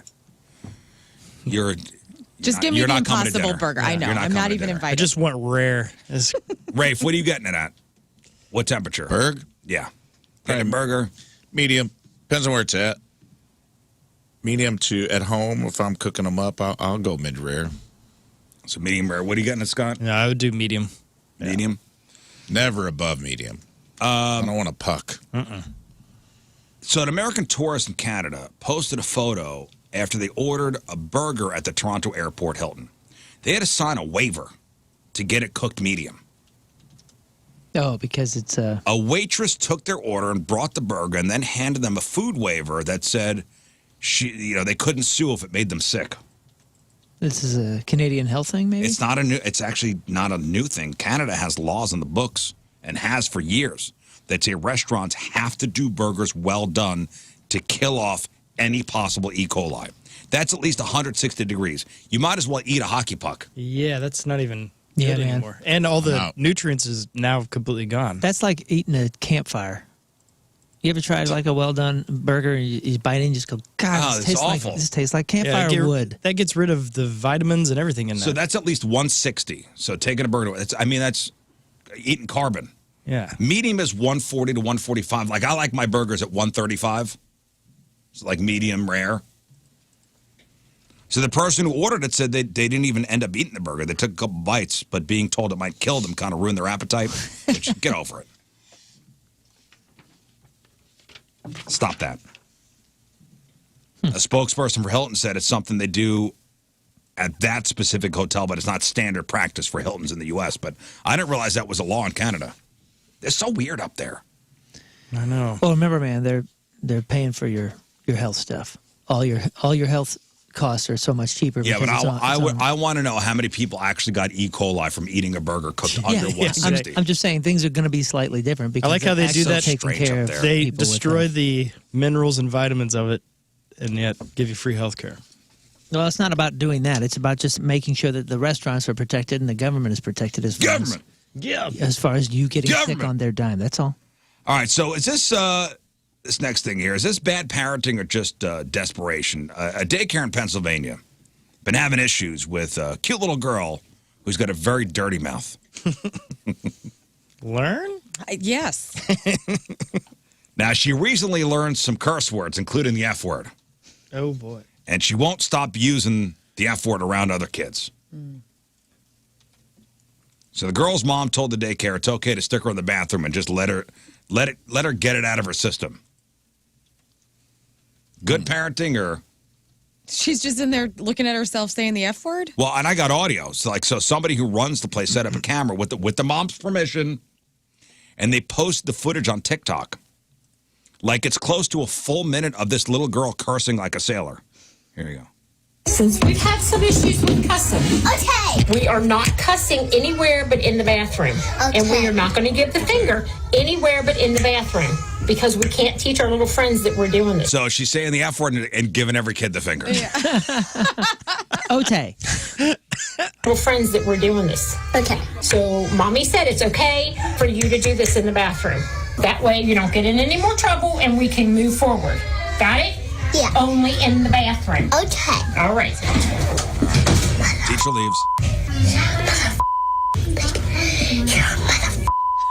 All right. Are you not finished? No. Nope. Hurry up. Zay, are you done? Yeah. Great. Did you get it out of your system? We're not going to do that anymore, okay? Okay. All right. Okay, you silly bitch. I'm going to start taking these types of breaks during the show. I'm gonna Yeah, just go. Yeah, since we can't curse on the I'm air, going to just go to in the bathroom and I'm going to be, you mother effers. This just sounds like me the hour before we go on. Get it out of the system. Yeah. That's so funny. That's cute. Listen, I guess. Well, good for her for being able to do that only in the bathroom. What a Ote. What's going on at home where this girl can't stop cursing? No, man, all I know is I lived in the basement when I was a teenager of somebody that was doing a daycare upstairs, and that's how it sounded. Oh, yeah, the background. Bang, bang, like, just like, oh, God. That's all I hear. Man, I think it's okay. I think Me it's too. all right. In fact, All right. I kind of like it. I think Be it honest. should be. I think it should be standard. Actually, all. No one asked how annoying these other kids are either. Did you hear No one all the asked the right crying in the question. background? Yeah, I'm just like, no wonder she's in there. Like, these mother You took my Elmo finger. kids. Ah, man. This one's peeing all over himself. How could you not? Yeah, how could you not curse? How could you not curse? Maybe this little girl's just mature. Yeah, I like that she whispered Lord. it too. That's really yeah, cute. like it's naughty. Like they mic kids whenever they are on ski slopes. You've ever seen that family? That Oh, that's so cute. it's so cute. They take their like 5-year-old skiing, and she's learning how to do it. And they mic'd her up and recorded her, and she's like so proud of herself as she's going down the slopes and whatnot. She's whispering to herself. Kids say the darndest things, don't they? I guess so. God. I just love that this girl's like walking through her own daycare like these kids get on my goddamn nerves. Just mumbling under her breath. Yeah, That's cool to me. That's a cool I think kid. I'm all right with it. All right, let's I'd do hang out this. with that kid. Me too. All right. All right, that's brought to you by Hot Shot Sports Bar and Grill, proud sponsor of Team Rizz and St. Louis's home for Blues hockey. From O'Fallon, Illinois, Neil Patel. Is Oh, man, I know Neil. I met him in an airport. Seriously? Yeah, and I think it was in another country. Did he get the well done burger? Neil is a podcast weirdo, has never missed a show. He loves the camaraderie between the crew and goes back to listen to older shows as well. Neil is great. His he was on his way to a wedding, and was telling me all about a wedding. It was like a big giant to do like a big Indian wedding. Yeah. And dude, he was full of stories and super cool dude. He's been listening for years. Now he's a Team Neil's Rizz a member. big deal. Loves a What's morning up, Neil? chat that starts off the show. Favorite segments, Friday Fails, Craig's Freak of the Week. And always gets a good laugh out of King Scott fumbling through the headline goo. Thank you. Neil Patel from O'Fallon, Illinois is our Team Rizz Member of the Day. Get super sweet Team Rizz Member of the Day soccer jersey. Get yourself signed up 1057thepoint.com/Team Rizz. All right, we'll take a quick break. We'll come back. We'll crown the official Craig's Freak of the Week. On the other side, Lern will read us the winner, and then we'll get into crap on celebrities. It is 7/16 Friday. First look at the traffic and weather. Moon coming at you. Traffic is brought to you by Worldwide Technology Raceway. The biggest race of 2024 is Sunday, June 2nd. It's time to lock in those NASCAR Cup Series tickets now at www.raceway.com. The roads are clear. Your point forecast, partly cloudy, high of 56. Right now it's 42 at the Point Studio. The program phone number 314-624-3833 or 618-398-3833. The Mick Ultra Studio Cams, 1057thepoint.com/Rizz. The socials at RIZZ Show. Your emails, RizzShow@1057thepoint.com. Quite a few things coming up today. It's a big Friday show. We have comedian Sam Comroe coming in. Nice. AGT finalist back on season 13. He's at Helium Comedy Club this weekend. He'll be stopping by around 8 o'clock. Rafe's In Memoriam on the way. We got the Friday Fail stories. We'll give away some prizes later on, including tickets for WWE Monday Night Raw, which is coming up this coming Monday. We're about to crown the Craigslist Freak of the Week. Controversy up in New Hampshire before we get to Freak of the Week. Now, this place bills itself as a, quote, judgment-free zone. But, of course, the internet is not that. So people online are not holding back. So a small town in New Hampshire is up in arms over a new business called the Diaper Spa, where clients wear diapers and pretend to be babies. And we've had Freak of the Week ads like this. Sure. This adult diaper fetish thing. And if you think, oh, my God, that's all made up. No, it's real. It's a fetish. People who live nearby are worried, it's a fetish thing and the clients might be dangerous. It also happens to be close to a park. The owner is a licensed therapist and says that's not what it is. She claims it's for people to get targeted therapy and work out issues from the childhood. But some of the services on her site are sort of presented in a fun way. Like what? There's one called ABDL Nursery Spa Care, described as a spa-like nursery experience for the little one inside of you.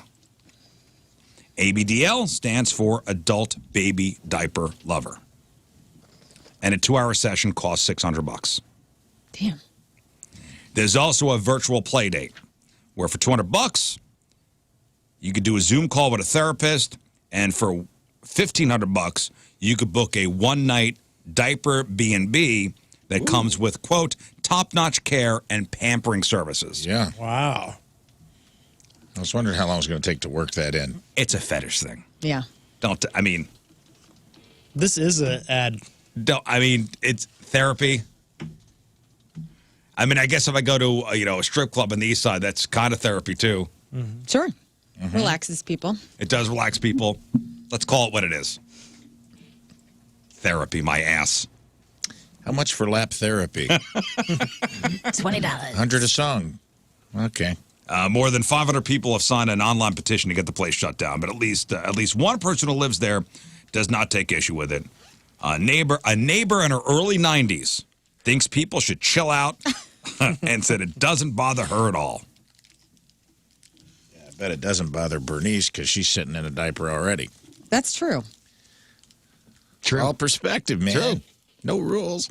The owner of the diaper spa says people tend to fear things they don't understand, but the folks in her community are generally smart, reasonable, understanding. So she thinks the outrage will eventually die down. My question is there such a market for this that a place like this could exist? I don't know, man. We do Probably. 3 ads a week on this show. 52 I know, but, weeks a year. But this is a small town in New Hampshire. Yeah. Americans are freaky. Especially you East Coast folk. What do you mean by? Oh, okay. Yeah, is this sustainable as a business? That's my question. Yeah, because the people that are into this are eventually going to grow up and they won't be into it anymore, right? What? So you're going to One run would out of hope. your customers. What? They won't be a baby anymore. They're going to grow out of it. What? But Is that how this 600 a works? You pop. understand how this works? I thought this how it worked. I thought No. they eventually would grow up again. No. Oh, I don't know. Well, I'm going to keep my eye on this. You going to open up one here in Now I St. may have Louis? to go out there to do some recon. You just pack your Pampers and Pack go my on out. Pampers. Yep, that's all I need. Head out to the diaper spa in New Hampshire. We do have those Depends on Moon's desk still that we can do. bust out at I Rizz think Show these Live. are- Yeah, what do you mean we? Those are mine. That was No, a gift. I'm sorry. I haven't opened it yet.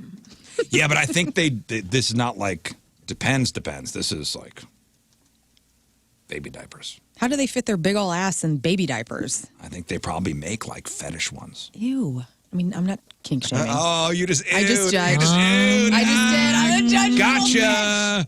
Gotcha. I'm the internet. Did you just say I'm the internet? Yes, I am the internet. I am the I'm internet. a huge bitch on the internet. I am the internet. It's so good. All right, let's crown the official Craigslist Freak of the Week. Moon, if you would shut down the votes. Yes, that I would. Be amazing of you.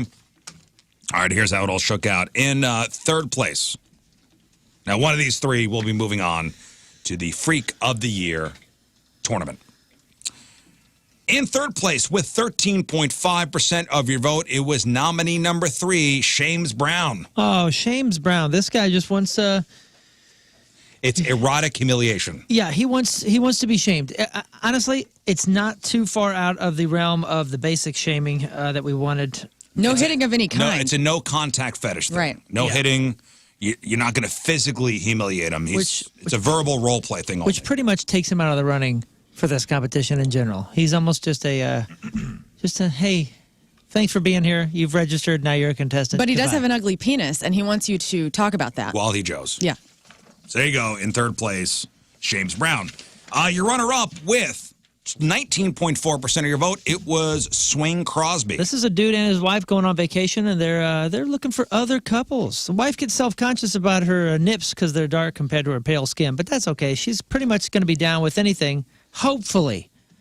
And they're looking for another couple. She loves dressing up as Lady Gaga and is open to other celebrities if you have any suggestions. Just to get it out there, the wife is breastfeeding, don't forget. Also down with some human toilet play. Oh, yeah, that's If right. she that's right. is- If she's down with it. If she's comfortable enough. Right. We're casting a wide net here. All right, ladies and gentlemen, your official Craigslist Freak of the Week. With 67.1% of your vote, it was the ad we all picked here. Nominee number 1, Pray Leota. Where are my animals at? Man looking for anyone, 49 years old, Winnipeg. I'm looking for a real animal. No, not another furry. I get the furry thing, kind of. But it doesn't do it for me. It's all kind of silly and childish. It's too animated and cartoony. I do like the animal fantasy, though. If you have any sort of realistic-looking animal costumes and want to get primal, I'm your guy. I don't have the money to buy the suits that turn me on, but I know you're out there. I don't want a werewolf. I want the wolf. A real hunted bearskin may even work for a costume with some alterations, and I can help. Send pics of you in the costume so I can approve it. Once I give the okay, be ready. Ready for survival of the fittest. He who spreads his animal seed the farthest and longest will survive. You're going to run wild in the woods behind my house. I'll hunt you and then ravage your lifeless body. So hot. Bring your animal instincts and I'll show you the real wild. No hate mail. Come at me, animals. There we go. Where are my animals at? Pray Leota moving on to the next round. Oh, moving on to the tournament. That's a big deal. Yeah. Deservedly so. Deservedly so. And great well names. done. Great names for all of them. And thank you for all your votes. Another 3 ads next Thursday. Apparently, this is a thing now. People are getting Spotify tattoos. Anybody see this? No. No. Is it like the QR codes or something? Yeah. Yeah, people are getting Spotify tattoos, Now, which I are remember- scannable codes. I remember seeing one of these, and it was not the right. It did not go to the right link. Well, I mean, obviously, there are some risks to this. What do you mean? You better trust who you're having code you. What does it go to? Your Spotify account? Okay, so and on Spotify, each piece of content has a series of unique sound bars known as Spotify code. Okay. Meant for sharing the content with somebody who scanned, when scanned with the camera function on Spotify's mobile app. Okay, so it's like a QR code. Right. All right. Right. People are scanning, or people are, tattooing these codes that link to a particular song. Okay, I get that. But there are some drawbacks. For one, the codes may not work after the ink and skin have aged. And there's also a possibility that Spotify shifts away from supporting the codes at some point. And you're putting a lot of trust in your tattoo artist, by the way. And CNN did a big article on this. And this tattoo artist said, tattooing the codes could be stressful, especially in that moment of truth between finishing the piece and testing whether it works or not. Right. This tattoo artist up in Colorado, he's in 2 Spotify tattoos. One connected to the Michael Bublé song, Everything. He did that in November of 2022. And he did another Spotify code tattoo in December for the song Gone Away by The Offspring. So these look like little VU meters. Yeah, they're little bars. Little bars, little parallel bars. And he then told him, so the tattoo's done. So the tattoo artist says, listen, if it's scannable, fantastic. If it's not scannable, I'm sorry, but that's part of the risk. He said the 2 he's done worked. But what song would you want scannable on your body? Is there a song you would want scannable What's that on your word? body? Too sexy, maybe? I'm too sexy, right? Said Fred. I think that'd be That's nice. right. Maybe Great got jammer. back, perhaps? Man, I Is don't there know. a song you would want No, I don't think so. scannable on your body? No. I mean, the tattoo actually doesn't look bad. It's not a bad-looking tattoo. Can I take the cash equivalent? No. Without the Spotify logo. Yeah, if you don't put the Spotify logo on doesn't it, look terrible. It's a QR code, right? it's not like one you would see on like the product at Schnucks. It looks like when you record an Adobe Audition or any sort of audio recording, how you see the sound bars as you go. I It see. looks like that. So it looks like a waveform? yeah. Not a wave, not like a wave, but just like bars. up and down. You know, I think that. Parallel. Do you guys remember that awesome song, "All the Things She Said" from Tattoo? I think that'd be the best one. All the things Yeah. you said. Yeah, I know that song. Mine, of course, would be the Rough Riders anthem. From DMX? Yes. Right on. It's the code I live by. Yep, that's true. Stop, drop, cut them down, open up shop. Whoa, whoa. That's how the Rough Riders roll. Wow, is DMX on this show? Is he back? You know, he's I dead, live my right? life Is that he way. back from Whoa. the dead? Rafe, what's the code? What's the song that you'll have tattooed on your body? Oh, man. Probably fancy. Yeah. I would imagine. That's what I would figure. Yeah. If not that, then, nope, just that. Just that? Just I'm that. picturing Lern getting Danger Zone. From Kenny, From Kenny Kenny Loggins. Loggins? That'd be so Where's, awesome, the, dude. where's the code at? Yeah. Where's the tattoo at? I actually have the lyrics tattooed on my ass to that song. Yes. Having a tramp stamp with the with Danger Zone. The, That's a pretty good idea, actually. I'm going to go to Howdy Tattoo this weekend. That is a great punishment idea. I'll do it. and those tattoo artists, like, you got to do it in a flat spot. You can't do it on like any curved Well, I'm part out of your then. body. Yeah, there are risks, but it's not if you don't get the Spotify logo with it. That doesn't look bad. It doesn't look bad at all. All right, today is February 2nd. Back in the day, 137 years ago, 1887, the first Groundhog Day was celebrated in Punxsutawney, Pennsylvania. If you missed it, the groundhog did not see a shadow, which means an early spring. 55 years ago, 1969, horror legend Boris Karloff died at the age of 81. 52 years ago, 1972, A Clockwork Orange premieres in theaters. When was the last time anybody saw that movie? Ooh, it's A been a couple while. years ago. Teenage years. I saw it recently. And? It's weird. Does Yeah. it give you a I don't nice, love happy it. feeling? No, Pretty gnarly, huh? Yeah. it was like, remember in high school, it was like everybody had to say at least they watched it. Mm-hmm. Even though I bet you 90% of the people who said they watched it never watched it. Right. Or didn't finish it, at Didn't least. finish it. I mean, it is I think I've seen it tough. once. And that's it. And it's just visually, it's a really cool movie as far as like the color schemes and whatnot. But for me, like some of the scenes, I was like, Yeah, no thanks. Wow. Yeah. That's one I don't think they could make today, right? I mean, movies are more violent now than that. I mean, But aren't they? yeah, it's an interesting violence. 45 years ago, 1979, Sid Vicious of the Sex Pistols died of a heroin overdose, basically escaping legal charges for murdering his girlfriend. 28 years ago today, 1996, Singing in the Rain superstar Gene Kelly dies at 83.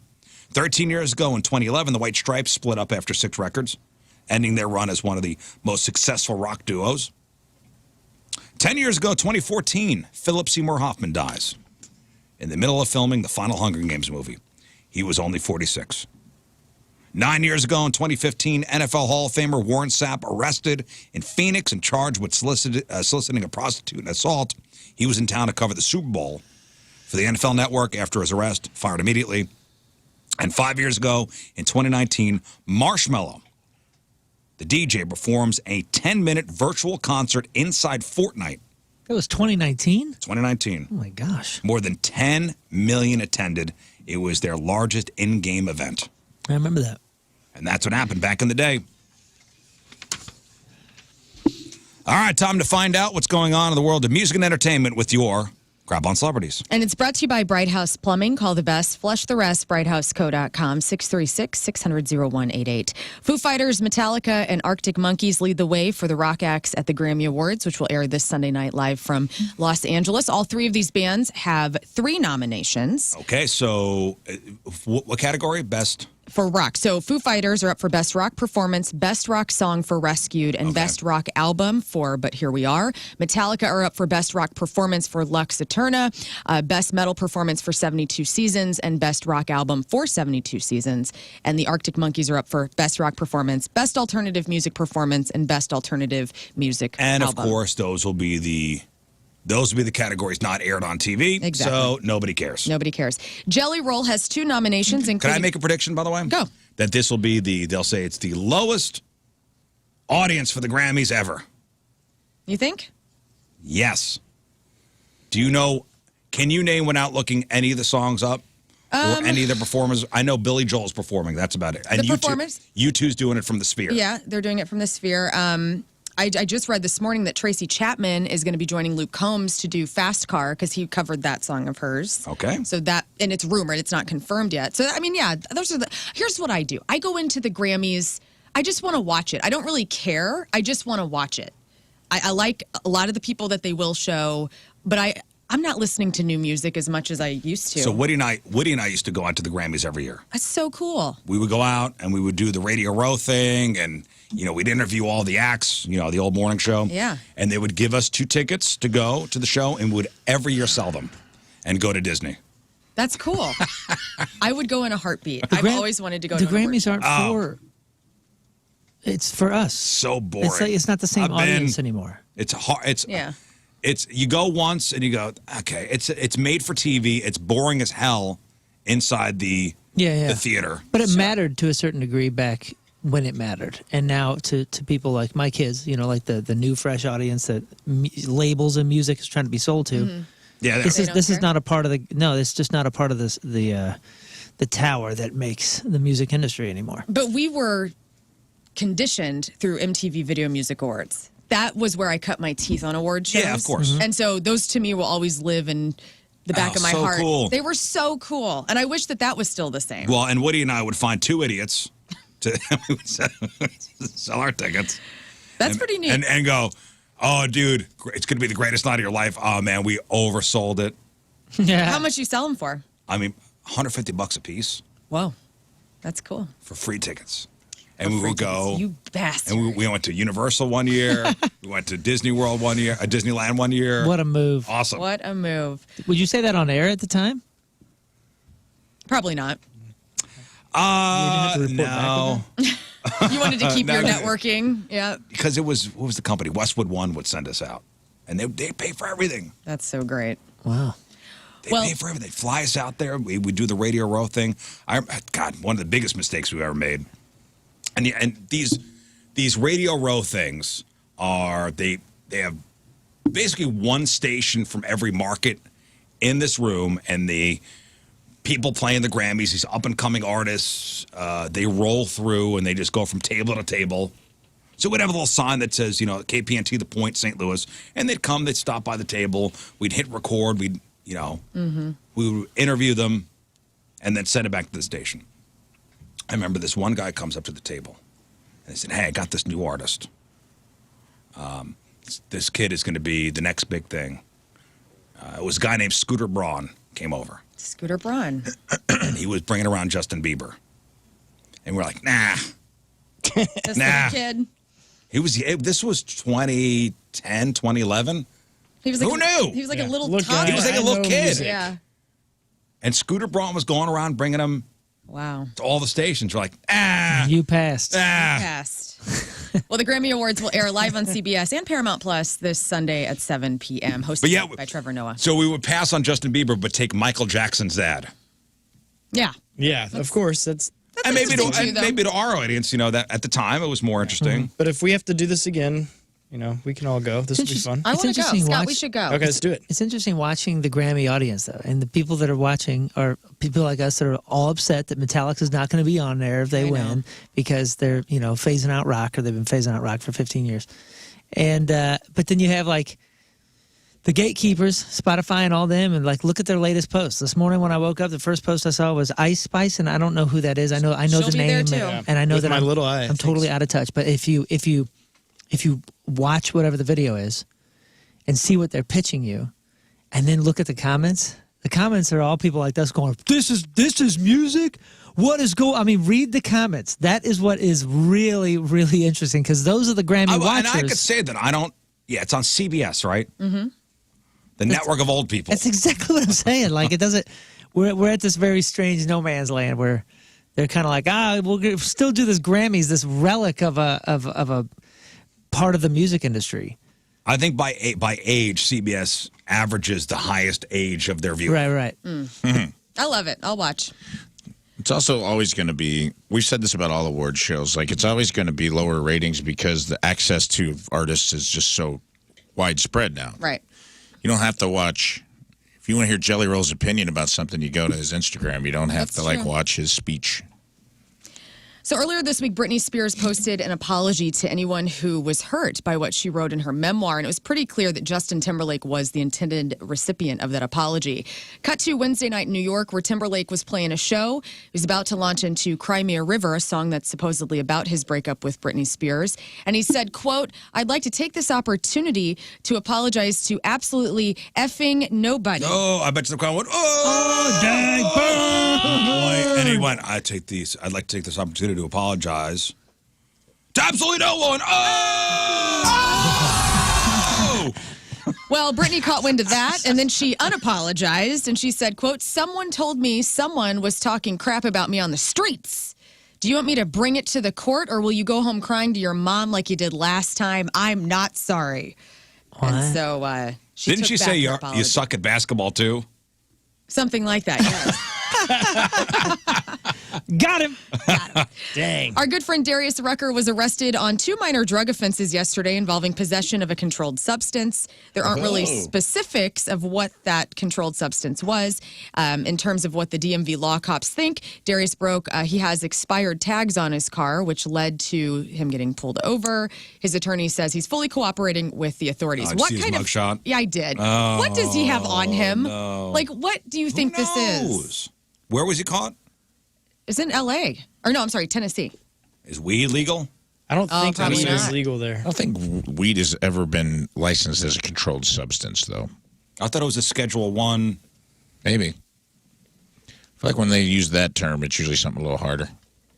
I thought it was. I always thought that I could be wrong. weed I don't know. was considered federally a Schedule 1 It might be. thing. Yeah, they say that it's one of the 11 states that hasn't legalized the product yet. So, and you make the jump to like, probably cocaine, because all celebrities do cocaine. Mm-hmm. But if he's in Tennessee, could be just weed. Could just be weed. We'll see. Tim Burton shared a teaser poster for the Beetlejuice sequel, which will be called Beetlejuice. It's going to hit theaters in September. He's also remaking Tim Burton the B movie Attack of the 50-Foot Woman from 1958, which I look forward to. Did you see the poster? I did. Yeah, it's cool. It is cool. Larry David, we love on this show. And by the way, Curb Your Enthusiasm, the series finales this weekend. Larry David shocked the Today Show viewers on Thursday when he choked out Elmo of Sesame Street. So we have audio of this. Larry David was on the morning show promoting the final season of Curb Your Enthusiasm. In the crossover segment, David wrapped his hands around the Muppet's throat. He came out of nowhere. So they're like interviewing Elmo and the Sesame Street guys. All of a sudden, Larry David comes walking behind the couch and chokes out Elmo. Savannah Guthrie yells, "Oh my God, Larry, you've gone too far this time." Hoda and Craig Melvin were shocked and covered their mouths. Elmo said, "Let's get back on the couch and talk about how you're feeling." And Larry David said, "Somebody had to do it." Here's a little bit of audio from yesterday. Apparently, they had the Today Show people had no idea this was happening. No idea. Did they even know that Larry David was going to be there? I think he was there to promote Curb Your Enthusiasm. Yeah. But they didn't know he was going to choke Elmo out. Yeah, it looked like to he this. took a swing at Telly or whoever that is. Let's go over to Alfred, check the weather. And Not yet. Wait. Not yet. Oh my gosh, you love Elmo, don't you?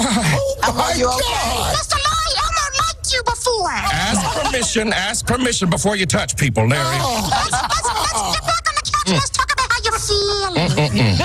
They would have canceled the show, Elmo, if they weren't last season. All right, Larry, you've gone too far this time. the improv skills of that person is freaking awesome. Of Elmo? Yeah, like the guy goes, ask for permission before you touch Elmo. So during the segment, Hoda and Savannah asked Larry David to apologize, and he was fighting back laughter. He said, Elmo, I just want to apologize. I'm really sorry. And Elmo said, thank you, Larry. Elmo accepts your apology. Dude, this is so awesome. Sit back on the couch and tell Elmo how you feel. Right. Which I thought, like, are they filming this for the last season? Because that would be fantastic if in the final season. Maybe. Go out there and make some viral videos there, Larry. What do I do? I guess I'll choke out Elmo. I know you talked about, I think it was last week, that, the Elmo Twitter account put this out, week. like, was it this week? Yeah. Like, how, checking in, how's everybody feeling, and just people just unloading. Right. People are sad. People are sad. Right. So Larry's angry. Larry's angry. People are sad. CBS, the old person news station, announced on Thursday that Donna Kelsey is set to compete on The Price is Right at night. Her sons, Travis and Jason Kelsey, will guest star on the show via video. Referring to Donna as Mama Kelsey, the family is part of the show's ultimate Super Bowl party. Travis Kelsey is playing the Super Bowl with, of course, his Kansas City Chiefs. They do The Price is Right at night now. I don't watch it. What do you mean? It's a nighttime show? They do, is it weekly? It's Wednesdays at 7 o'clock. Yeah, they do like a night show where Drew Carey has his pants off. Whoa. We'll tune in. I'm still thinking about Elmo's mic. Yeah. The 2024 People's Choice Awards are coming up. Adam Sandler is going to be celebrated for his comedy career with the Icon Award. And I've always said the People's Choice Awards are my favorites. That's right. Why is that? Because the people get to choose. That's right. It will be airing on Sunday, February 18th on NBC, Peacock, and E! from Santa Monica, California. So congratulations to him. Today is Groundhog Day, and if you love the movie, you probably remember Ned Ryerson. Yeah. Needle-nose Ned. Well, Frito-Lay is leaning into nostalgia to get you to buy their potato chips. So out today, you're going to see 8 different commercials to celebrate Groundhog Day, and the ads will feature the actor who played Ned Ryerson, a man named Steven Tobolowsky. And dude, anybody ever watch Californication? Yes. Mm-hmm. He's in Californication. Who does he play in that? I don't remember. He was somebody's ex-husband. That guy's hilarious. I didn't recognize him at all in that show, and I loved David Duchovny, right? Yeah. I'm going to look it up whose ex-husband that was. Well, the character that Ned will be playing is, of course, doing the same thing over and over, just like in the movie, but with different Lay's flavors each time. So if you're a crazy person and want to watch this commercial and look for it, it's going to be on ABC and Hulu. And he played Stu. Stu, who was, I think, somebody's boyfriend or... That's he was always in his underwear. That's a great show. A lot of nudity. It is Friday, so that means there's some things coming out into theaters. Argyle, which we talked about yesterday, is the new Bryce Dallas Howard film where she plays a reclusive author of a series of spy novels, and it doesn't have good reviews. Do you know who's in? Like, everybody's in that. Yeah, it's, let's see, Bryan Cranston, Henry Cavill, John Cena. That's my fault. Sam Rockwell. Sorry, guys. Dua That got me Lipa, pumped. Samuel L. Jackson, Catherine O'Hara. Everybody's in it. And it's got crap reviews. 35% on Rotten Tomatoes. No audience score yet. Then there's another trailer that I watched this morning. It's called Fitting In. Did you see this? Is that a porno birthday movie? Pretty much. It's a dramatic comedy starring Maddie Ziegler. And this girl she's growing up and she's eager to have sex until she's diagnosed with this rare condition called MRKH syndrome, which means she was born with underdeveloped lady parts. And literally the entire trailer is her going to a gynecologist and them telling her that she's got to, like, how can I say this on the radio? She's got to put these plugs. Oh, okay. To get it to proper size? To proper size. And it's her, it's this, it's oh, so it really is fitting in is about that. Insinuation of fitting something in. No, that's out this weekend? That's out, yeah. Go to the theaters, and it's a limited release, so yes. Anyway, also, there's Scrambled, starring Leah McKendrick as a single 34-year-old. Fitting In's got 96% on the tomatoes. It's a comedy. It's a dark comedy. And I swear to God, and we have it on the blog, the trailer is just this girl like, I really want to have sex with this guy. And then her doctor's like, you have to stretch out your lady bits. Led by a Maddie Ziegler performance that's as funny as it is fearless, Fitting In takes a boldly provocative look at the assumptions and expectations surrounding modern femininity. Yes. Is it not a little weird, though, that we're watching something about a 16-year-old? That's what I thought, too. Yeah. But also realistic. Kids have sex in high school. Like, who had sex in high school in this show? I did. Moon? Not me. I had to say. real. Scott's Not hand is Scott. down. All right, well, Scott went to high school You until gotta be safe. 39. Yeah. that's true. I'm a cool guy. Anyway, that's your crap on celebrities. Your celebrity celebrating a birthday today, Sony Bringus. That is Ramona from, that's Ramona Gibbler from Fuller House, is 22. Gemma Arterton. That is the gal that is the Bond girl that was naked and dripping with oil from Quantum of Solace. Yeah. She's 38. Shakira is 47. Donald Driver, the former NFL wide receiver who helped the Packers beat the Steelers in Super Bowl 45, is 49. Counting Crows' former drummer Ben Mize is 53. Robert DeLeo from STP. Stone Temple Pilots. He's pretty much the songwriter. Mm-hmm. He is 58 years old. Christy Brinkley is 70. Dog the Bounty Hunter. Real name? Dwayne Chapman. Dwayne Chapman is 71. Brent, is it Spiner? Spinner, the dude from Star Trek. Next Generation. Data, right? He was Data. Is 75. And Graham Nash from Crosby, Stills, Nash, and Sometimes Young is 82 years old. All right, today's porno birthday, which is being brought to you by Patricia's, where fun and fantasy meet, is Brandy Talor. And today's birthday girl's been in 322 fine films, including 60 Pounds of Boobs, Battle Bang 8, Big Rack Attack, Big Sausage Pizza 6, Boobaholics Anonymous 1, Butterbags 2. Butterbags. 60 pounds of boobs, you Yeah, say? 60 pounds of boobs. And I like Butterbags. Hell yeah. I don't Pretty like Butterbags. For breasts? For breasts, Calling them yeah. butter bags? Butterbags. I love I've never it. heard that before. I love fun bags and butter bags. Mounds of Joy 7, in a movie called Vacuum Hose 3, and Who Could Get a Roll in 2005's Double Yummies. Brandy Talor is 42 years old. That's your porno birthday. Those are your crappy birthdays, and that was your crap on celebrities. Is our guest here? Let me see. I got a text. They're in the lobby. I can go grab them. Oh, they're in the lobby? Yeah, I was just waiting until break. Well, our guest, Sam Comroe, is in the lobby. We'll chat with him next. It is 7:56. It is Friday. Traffic and weather.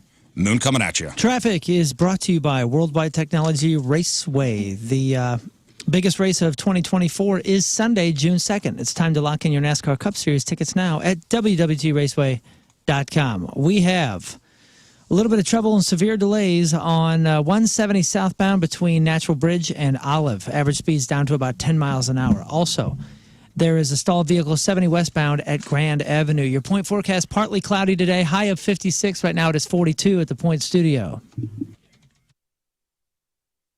Joining us in studio, he's at Helium Comedy Club this weekend, Samuel Comroe. Is it Samuel or can I call you Sam? Either, yeah, whatever you're feeling. Some people get pissed off. Yeah, not me. I'm very late. Our promo director, Matthew, if you call him Matt, he will correct you. Oh, yeah. No, I'm so passive. I don't like confrontation. You can call me Greg. I don't care. whatever you're feeling. I don't want to call you Greg. I'll call you Sam. That's fine. No, some people are like very, I don't know why. No, my name's not Matt. It's Matthew. Well, I just heard you introduce yourself to Lern as Samuel. So yeah. Stage name. That's what I go by. So. I just don't want to start off on the wrong foot. No. I think we're doing great. Okay, we're doing all right. All right, guys. Am I going to have to fight this morning? No, thanks for getting up early. I know. For some comics, morning radio, I was like, ah. It's rough, but you guys make it very welcoming. And then you know what? Easy. I go, wah. Oh, you got to get up at what, 7? Oh. I was here at 3:30 this morning. Yeah. That's your choice. That That's was not your his choice. problem. That's not Samuel's I know, problem. so I don't want to put it on him. Greg doesn't care. He's in bed. nice You go to to bed him. at 7 p.m. too. I don't You're wanna doing put- shows at 10:30 at night. I don't want to put it on him. That's a me thing. That's true. That's 100% on me. So you got Healing Comedy Club 7 and 9:30 tonight. Tomorrow 6 and 8:30. You were mentioning before the show, before you came on, that you did a corporate gig last night. Yep. Yeah, corporate party. Arco Construction Company, I think. Yeah, showed up. construction company. Yeah. They were awesome. That's good to hear because you hear horror stories about these corporate parties. No, yeah, I know. I thought it was going to be a nightmare, and then they were so welcoming. We went to their building afterwards, and fucking just slammed some beverages in their cubicles. So I mean, talking like real construction guys. Or we're talking the the heads. Yeah. They were all in sweater vests and the sweater vest guys. Yep. Okay. The guys that sit in the truck. Yeah, get out every once in a while and go, everything all right over here? Yeah, point around. Back to the truck. Put a hard hat on. But those corporate gigs, and I'm sure, Rafe, you've done some corporate gigs too. Yeah, good and bad. So they'll serve like dinner, like during your set. Mm-hmm. So they're eating their T-bone steak while you're trying to do comedy. This was at the club, though, right? Yeah. There was no. I have done those where there's nothing worse than trying to tell jokes with the smell of like meatloaf in the air. And then like the Golden Corral, like the clanking, the clanking of forks and dishes and stuff like that. Didn't that take a little of the pressure off, though? Yeah. No, it makes it worse for sure. It's just hard to compete with really good food. Yeah, you're right. It's also hard to get laughs out of people with mashed potatoes in their mouth. You know what I mean? Like, I've literally there was a club in Arkansas that for a while he was doing like steak dinners as part of but he'd serve it. He wouldn't let people eat before. So when you with a feature comic, the second person, that's when the steaks and baked potatoes were coming out. The entrees were coming out. Mm-hmm. And nobody's letting a $40 steak sit while they go your jokes. Yeah. So they would be eating and like they would clink their silverware instead of laughing. Which it was awful. Or even trying to laugh with a mouthful of meat. Right. Being heckled by food. I used to be in a club where they'd bring in fajitas. You're going like sizzling fajitas? Yeah, just the loudest food. Listen, sizzling fajitas is a show in itself. That's why you get the fajitas. Yeah. I don't need another show on top of the show. It's like a Greek comedy club where they're like, Opa! It's just like, okay, this is starting to feel personal. You get fajitas because you want a show. Yeah. Yeah, but I guess that shifts your goal around a little bit. You're trying to get people. You're trying to get people to choke, basically. Right. Like, this guy's choking on a steak. I win. Man, I can't compete with the fajitas. Really? They thought that was a good idea to start hot, like on like a cast iron, 7,000 degree and it's going hot thing going through a crowd. Yeah. At a dark club, just during the pause of a joke too, where the timing really matters. And it's just... Filling the place with smoke too, you know. Dumbest idea. Put a sombrero on someone saying "I'm happy birthday" while you're trying to do your closer. Mariachi band. The dumbest idea I've ever heard. Is the place still out? Or is the place still in existence? I think so. Yeah. And are the fajitas good? That does play into it. If the fajitas are good. Worth it. Man, worth it. Yeah, you should just get it up on stage and just, take breaks and eat. Yeah. Like, if you guys are eating while this, I should eat while this is happening. Yeah. Have you ever had anybody throw food at you? No, I've had multiple people come on stage and try to fight. That seems to be a thing. Yeah. Lately it is, but I was the first. Oh, okay. Yeah. I was before like the Will Smith slap and everything like that. I was talking like doing sports bars and dive bars and in front of like 6 people or a show in front of one dude and he just doesn't like what you're saying, so he comes up and tries to take the mic and take the show into his own hands. Wow. Yeah, I've had those encounters. So corporate parties are a blessing. Yeah. Is what I'm trying to say. No, that seems to be a thing. Like, I guess now everybody's, blessing's a strong word. Recording and putting it up on the net so you're seeing it. You see it on the internet. But what happened? Didn't something happen in New York with Mark Norman? Mark Norman. Yeah. I still don't know what happened there. He got weird. pranked, right, by the club? Yeah, I don't know what happened either. I watched the video and a guy jumps on stage and looks like really scared. And then the girl jumps on stage and she looks really scared. And then Mark looks terrified. And they just pulled everybody out of the room. And they cleared the room. They didn't explain. There's no explanation. They walk him out. If you watch the video, they walk him out. And then they basically tell the crowd, like, hey, show's over. Mark's not coming back. Do not film any of this. If you filmed it, make sure you're not posting it. Like, if you know what we're talking about. The video cuts off. This was a couple weeks ago. So Mark Norman, who's been on the show a couple times, he's doing this. It's in New York City at a comedy club. He's doing his thing. Out of nowhere, a guy, in the middle of Mark Norman talking, a guy walks onto the stage looking like he saw a ghost.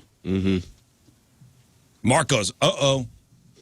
in the Mark Norman way. You know, in the most Mark Normanist way possible. Okay.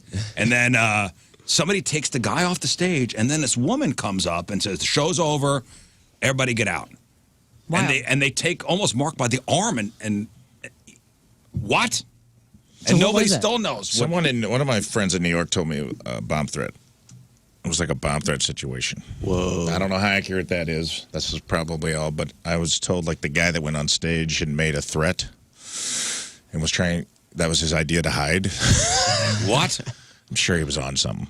But they said that like he just like walked through the crowd and got on stage thinking like the security wouldn't come up there. I don't know what he was thinking, but he just like got on stage next to Mark, and then they went and grabbed him off stage, and then they had to like bring the host on. They got Mark out of there, and they had to bring the host on to tell people, everybody, they need to tell everybody get the hell out of here, but without causing a panic. Yeah. So that's why the host came back on, and we're like, no, nothing to worry about, but get out. As quick as you can. Nothing to worry about, but like, hurry.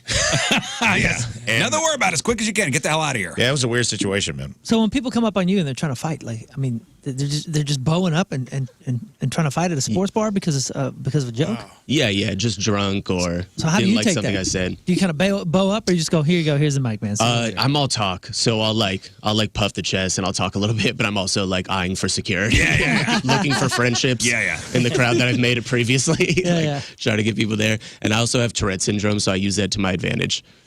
Just because it's impossible to, I say it too, or it's impossible to, not impossible, but you could beat me up, but it is a lose-lose situation for you, because if you beat me up, you're a dude that beat up a dude with Tourette syndrome, and if I beat you up, you just got your ass kicked by somebody with Tourette syndrome. That's true. Yeah. So I usually that makes them like reconsider it, because I feel like hurting me is a weak thing to do. Yeah. I'm pretty fragile. No, and I you're wear probably cute like me pants. too. We talked Like, about it. you know, He does have really cool pants on today. Thank you. Your mouth will get you in trouble, just like myself. Yeah, and then, yeah. you know, when that happens, especially when you're at a gig or whatever, you keep talking smack. Hopefully somebody will come to my rescue at some point. Pull me out of this situation. But there have been some times where nobody's come. No, and everybody gets their phone out. Nobody's helping. They just film it. Yeah, well, there was a time, I think I've told the story. I was at a sports bar. We were doing an eating contest where it was like, whoever could eat this hamburger the fastest. It was like a noon gig. There was kids there. Some guy was cursing up a storm. F this, F that, F the judges, whatever. I go, dude, you got to calm down, man. They're like little kids here. And the guy started, F you. And he goes, you want to go outside? And I go, yep. Huge guy. Right. Huge guy. And I can't back down. No. Not in front of the kids. Right. It's for the children. Not in front of the kids. I don't want to show any weakness. Inside, though, I was very scared. Inside my fragile body. Sure. Was very scared. Hopefully, somebody will step in and say, gentlemen, please. Jeff. Gentlemen, please, let's calm down. The guy I was with, God rest his soul, he did nothing. He stood there, frozen. That's usually the move, right? Is like, you want to go outside? And then I you go, just yep, don't let's do go. anything outside. And then that's me. This guy was going to do something outside. He was hammered. Yeah. This is a drunk at noon guy. Right. Yeah, that's a good point. Cursing up a storm at a food eating contest in front of little kids. Specific breed of male. This is some guy. This guy's unhinged. When we go outside, he's going to hit me. And I, braggadociously, yep, let's go outside. Let's do it. Whatever we're going to do. And we were walking out, and thank God. Last moment, I think somebody swung the door open, like ready to go. Damn it. Somebody's like, oh, we got to stop this. we got to stop this before this goes any further. Thank God. I'd be calling an Uber on the way out. Just like, wait for them to pick me up. Yeah. As I'm walking, I'm looking over my shoulder. Help me. Come on in. Help me. Come on. Somebody stop this. And then after it was all over, I turned to my buddy. I go, where were you, man? Right. This is my former co-host, Jeff. Where were you, buddy? And he goes, I thought you had this. I'm like, I don't have this. You talked a big game. He believed in you. Yeah, man, you sold it. Hey, I got an update on this Mark Norman thing. Oh, really? Yeah, it says that he came out and said something about how he had no prior knowledge of a surprise activity that was planned by show producers. So it was a producer prank put on by, I guess, whoever was either putting on the show or putting something else on. and that he had no prior knowledge that it was going to happen. So it was a prank done probably for the views, and it was going to be recorded. It was a publicity to put stunt it online from the producers. Oh, I'd be so pissed. How pissed would you be? I don't want to be involved in somebody else's pranks. Yeah, I hate a prank. I especially would when be I'm on mad. the wrong end. Yeah, sorry, man. I didn't mean to interrupt you. No. I would also be, especially if I was at like Mark Norman's level. You know what I mean? When you're someone that's like, they're basically using your fame to garner views without your permission. Oh, Rizz, that was a Mark Norman. That Mark Norman thing was a viral marketing thing from some company called Hi Hi. Same group did the furry thing with Tyra Banks at an NBA game. That's crazy. That is what you're talking about, though, now with all the social media and stuff like that. It's just like it's changed the game, right? Like everything is for views. They wouldn't do that before social media. Like a prank like that makes no sense. But now. No, it's some of all my about favorite videos are, popping up YouTube or Twitter or whatever and watching these viral, pranksters get their asses kicked by trying to prank the wrong person. Those are my favorite videos. Yeah. There's been some real travesties. There was one guy that shot somebody else. Wow. Jesus. I don't know if his name was Jesus or not. I mean, that's the extreme. Yeah, in this day and age, like, I wouldn't trust a prank, to do one. I'd be like, people are nuts. Well, I just, I don't want to be involved. No, I don't want to be involved, but if this was a bomb threat, right, or whatever, however Mark Norman is being pulled off stage and people think, like, there's danger, I don't know. People act really irrationally these days. Yeah, so. here's a post from the club. We received a handful of inquiries regarding a viral clip from our club being evacuated last night. First and foremost, nobody was harmed or injured. The disruption was part of a filming by Hi Hi, the producers that rented out our venue for the night. So since this took on a bit of a wild narrative, you're welcome to attend for free at an actual show. Please email us. So they probably hired Mark Norman for whatever gig this was. He's doing his thing, not knowing there's going to be a prank. You're somebody who checks their heart rate every 3 seconds. Yes. Imagine knowing there's a bomb threat. You drop dead of a heart attack. I know. And then what? And then Tim, my husband, is suing. Then your husband sues. There you go. Yeah. Or probably not, because he'd be like, whatever. But now listen, I just want to go to the mall. Right. I don't want to be involved in somebody else's prank. I know. Now I'm like, exactly. Yeah, you're just trying to enjoy your day, and I'm like looking out for cameras. Yeah, I just want to enjoy my day. I hardly leave my house anyway. When I go out, I just don't want to be bothered. That's it. Same. For a comedian, though, it is funny, though, because you really do think about that when you're on stage. Any crazy thing like that, you probably do take it into account. I know Charleston White was just like jumped on stage. Yes. And he had an interview afterwards where he talks about he had a moment where there's a second where the guys are coming up on stage where he goes, this could go viral. I should just get punched. And I can sell tickets for my tour. That's wild, man. And you got to think about that. Like, do I just take this hit to the face? Yeah, he got speared. Yeah. He got, like, tackled by a guy in a Lakers jersey. Yeah. I guess we got to be thinking about that now. Fame at all costs. Yeah. It is somebody else. There was a girl last year who was an opener, got a beer bottle thrown at her, and then she got Kimmel, and the headliner that she was opening for had never done late night.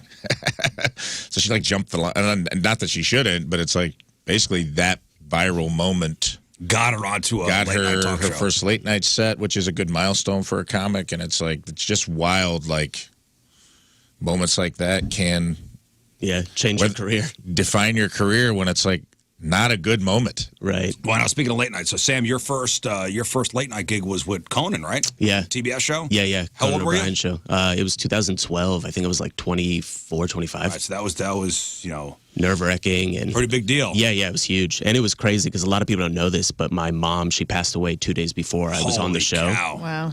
Which was like, I've been working since I was 17 nonstop every night at these terrible gigs for this moment. Yeah. And I'm in her house in Vegas. She passes away. And I started to feel like my career was turning into a Final Destination movie. Like, I'm a very spiritual person like that. And I think things happen for a reason. And then 6 months later, I was on BET. My uncle passed away. A few years later, I was on America's Got Talent. My other uncle passed away. Whoa. And I'm just trying to figure out who I have to kill next. The next to get back on TV. Yeah. So if you come tonight, just be warned. Either you throw food at me or you're going down. Something's happening at TLM tonight. So how far out do they book those gigs? So you found out you were going to be on Conan how far in advance? So most of the time it's like 6 months in advance. You have time to prep. For mine, it was a competition that Ricky Gervais was doing. So Ricky Gervais put on this comedy competition. You send in your comedy clip, and it was the week before. So I found out like 3 days before I was going on. Oh, wow. And your mom was sick? Yeah. I called her. She had cancer for years, and she's on her deathbed. And I called her and told her I was going to be on. And she was disheveled and not herself. But it was like a very intimate, heartwarming moment. I fly to Vegas. I'm there with her last night. Fly to Conan, do the Conan O'Brien show. Wow. Intense, yeah. Yeah. And then after that, a couple years passed, AGT back in 2018. Yep. You were a finalist. This guy made it to the finals. That's Yeah, awesome. top 4. Lost to an Asian magician. He made everything disappear. Cards, markers, my dreams. He took it. He did. Super successful. And you did a tryout for that? I mean, it was... Yeah, I'd been auditioning for a few years and not getting it. And then finally I sent in a video. They liked it. And I got to audition in front of the judges. And I knew once I was in front of the judges in a real audience that it would be a wrap. Now, I felt pretty confident. If you didn't know, Sam, you mentioned before, you do have Tourette's. Yes. And it's not like a cursing Tourette's. Like No. there are different It's a variations of having Tourette's. Yeah, it's a huge spectrum. It's a common misconception. A lot of people think it's cussing and swearing because you've seen it in TV, movies, South Park. Only 10% of people have that kind. Most people have what I have to a different extreme. So when I cuss you out, it's from the heart. Yeah. It's because I hate you. Yeah, that's not your Tourette speaking. Right. That's Sam's speaking. Right, that's all me. Now, I can imagine being in front of all those people, AGT, a national show, millions of people watch every week. How many people asked if you were faking it? Oh, everybody. Yeah, which is the craziest thing. Wild, because right? As a kid, I got bullied nonstop for having it. And now as an adult, I have to prove that I have it. Yeah. Which is That is insane. wild. You get bullied for For the other reason. exactly. For not having it For the not way that they having want it. Tourette's. Oh my God. Yeah, I was wondering, with you on the show, people are like, well, he's just playing it up for sympathy. Yeah. He's playing it up to get on the show. There's no way he really has it. Well, that's not the Tourette's I know. Yeah, they want the top That's not the shelf Tourette's I know and love. Right. Yeah, the Grey Goose Tourette's. Yeah, give me that. That's funny. I'm gonna use that tonight. If I can just steal that joke. And you, I mean, you're somebody with a sleeve of tattoos. Yep. I mean, somebody with Tourette's who has tics. I know. How do you get tattooed? I know. I had to warn a lot of people before walking into that shop. It's a full sleeve. It's a lion, angel, roses. It was supposed to be a bird, but I twitched. I should have got a tattoo artist who also had Tourette's, so we could just kind of rock together. You got to sync up though. Yeah, exactly. You got to get in sync though. Yeah, it was What a chaos. journey. Yeah, but it was it was the last one I'll get. People always ask if I'm gonna get another one. I only have $350, so I just got the left one. I'm done. No, does anything like trigger? Yeah, everything. Being not a asked lot of about it. sleep. Yeah, talking about it. Alcohol, everything that you love and enjoy about life makes it worse. So it's pretty difficult to contain. I was on medication when I was a little kid for it for a few days, and it turns you into a zombie. So now I've embraced it. Right. Yeah, and you had it as a kid. There's nothing that triggers it, or you're just born with it. Yeah, some people get it later on. Some people get it early. I was diagnosed at 4, had it since I was born. I'm the only one in my family who has Tourette's, which is crazy because I have a huge family. I have 5 sisters, 1 brother. I'm number 5 out of 7. And I have no clue how it happened. Out of 7, I'm the only one, But I think we were born in a very particular order. Mm-hmm. It's my oldest sister, and then 2 years later, my next sister. 2 years later, my brother. 2 years later, my sister. 5 years later, me. 2 years later, my sister. 2 years later, my sister. Bro, you left me in the balls too long. I overcooked. Yeah, it's always so funny talking to a comedian. Usually, and how many siblings do you have? 2. You have 2. I mean, a lot of All comedians. 5 years apart. A lot of All comedians who cooked roll in here are from big families. Yeah. And it's an attention thing. 100%. That's why you learn to be funny to get attention with so many friggin' kids in the house. Or trauma. Or trauma. It's a combo. I got the combo. Or trauma. That's funny. Are you rooting for anybody in the Super Bowl particularly? Because I do want to go over this. There is a right answer. Okay, yeah, I know what the right answer is, so I'm going to say it so we get more people to the show. So I'm rooting for the Chiefs, obviously. You're rooting for the Chiefs. My brother and my sister are huge Niners fans, so I'm definitely rooting for the Chiefs because I'll never hear the end of it. I'm a huge Packer fan. But you grew up in L.A.? Yeah, but the Rams were here. So the Rams are here in St. Louis. Hey, you're in Yeah, good company we didn't have a though. team. Like there's a Packers, a huge group of Packers fans in this town. Oh, nice. Oh, very much so. Because when the Cardinals left in the '80s, like the Packers were one of the most easily found on broadcast here. Right. So there's a huge faction of Green Bay Packers fans in the St. Louis area. Oh, that's awesome. So you can't travel lose here. well. Just Yeah. talk about Chiefs and Packers, and you're going to fill the place. Yeah. There you go. Yeah, see, I wonder what the percentage. Like, so Rams leave. Everybody's pretty bitter of that. After Rams, Right. nobody roots for them anymore. What are the percentages? Where did the NFL fans go? Packers and Chiefs, and a couple. But who got more? And a couple Bears people. I think Chiefs got more because they were playing so well. But I think. And is it a Missouri thing? I don't know, man. I just know a lot of people. If they're not Chiefs fans, but they're big football fans, they are Packers fans. Just And a national team, too. Diehards. I feel like Packers, Cowboys, Steelers are kind of like those teams that there's pockets everywhere. Yeah. Yeah, but that was also deliberately on the Packers' decision making for broadcasting. Well, also Channel 2 plays the Packers. It's kind of being stuffed in our faces. Right, Yeah. and has been since Cardinals left. But do you bet at all? Are you a betting man? Yeah, I got a problem. Yeah. Yeah, my dad lives in Vegas, and he's been trying to recruit me out there, and I just can't go. I'm the type of guy that needs to stay away from a casino. Yeah, but people who live there don't really gamble. That's for the tourists. Right. But I'm definitely, I'm on DraftKings and all this stuff. Yeah. So Super Bowl Sunday, you could always bet on the boring stuff, like, who's going to win, the coin toss, what color the Gatorade bath will be. And Yeah. by the way, the favorite is purple. Is it really? Oh. Yeah.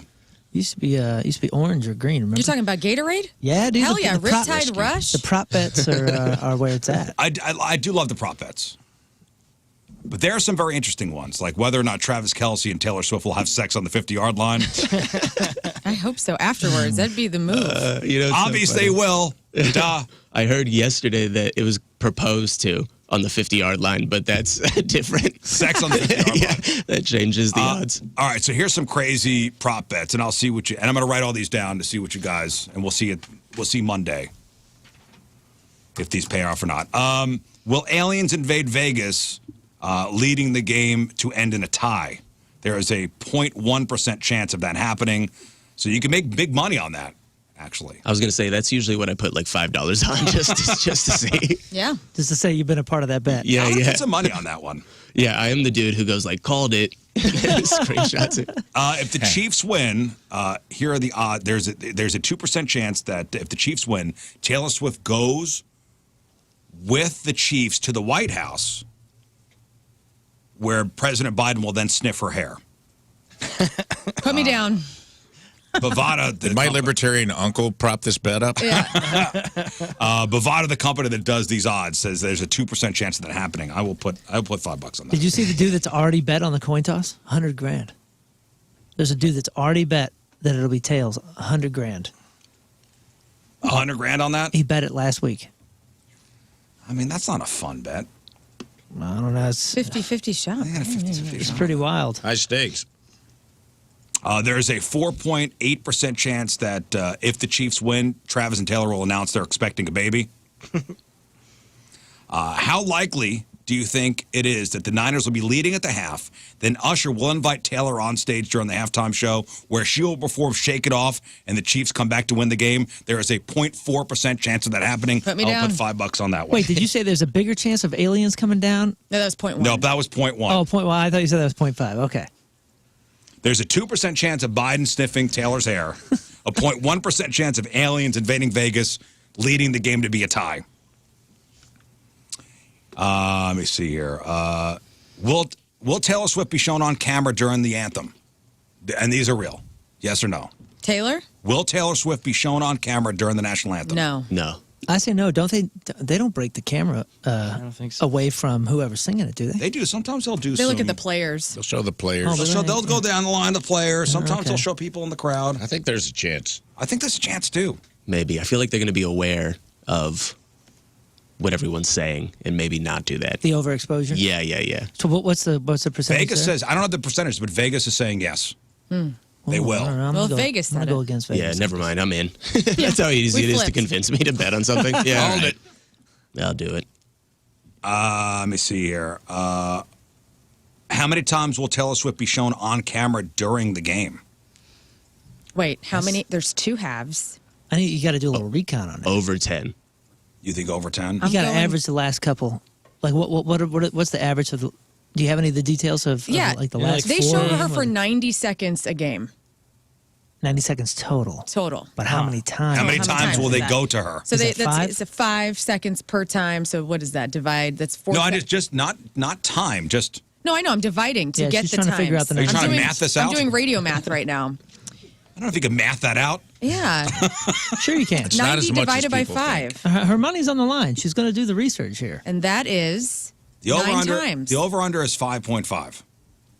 I'll take the under. You going the over? Yeah, think for it's- sure. Oh, for real? Oh, man. Because I think the last game she was on fewer times than they expected, right? Yeah, I think they've been scaling it back a little bit. There's a bunch of different It factors. was never a lot. It was just the perception of it. Right. Colin Cowherd did a nice thing on it where he was like, the playoffs, she was shown 24 seconds of a 4-hour broadcast. Then it was like 33 seconds. The longest one was like 48. Wait a second. So what counts? Are we talking about the entire broadcast, or are we talking about during game times? During Because if they win, she's going to The get a lot game. of time on the field. during afterwards. the game. During the the game, that game. matters. During the game. I take the under during the game. Well, it also depends on how many times Travis Kelce does something good. Right. Yeah, exactly. He's going to play well, I bet. He's going to do good. I'm going to take the over. Have you seen the thing with the mentalist that's on like the Hard Knock shows? Come on, And O's? yes. Oh, yeah. Did you see the thing that's He's been going in here. viral recently about him calling the Super Bowl? No. He went to during the Jets Hard Knocks. Oh, right. Yeah, I saw that. He has McCall Hardman come up and he guesses like what the Super Bowl is going to be, and he says it's going to be the Jets versus the Niners, 31-21, and everyone goes crazy because that's what it was on the card. And then McCall Hardman in the season gets traded to the Chiefs, so now people think it's going to be Chiefs 31, Niners 21. I like God, it. I I'm hope taking so. it. Wow, that's good. O's Put knows one his of my stuff. kids' college funds on that. O's knows. Because I trust O's. Yeah, he came in here 10 years ago, and he freaked us out, man. Yeah, he yeah, he blew, did. he He blew did our a minds. He did so- he said some things about that nobody knows. And Yeah. I was like, dude, this is not. I'm telling you, if you're This going to is go on not- America's Got Talent, okay. Magic wins. Mentalist, Way yeah. to go. He crushes, Make things man. disappear. You will win that show. 31-21. Or play the violin with your feet.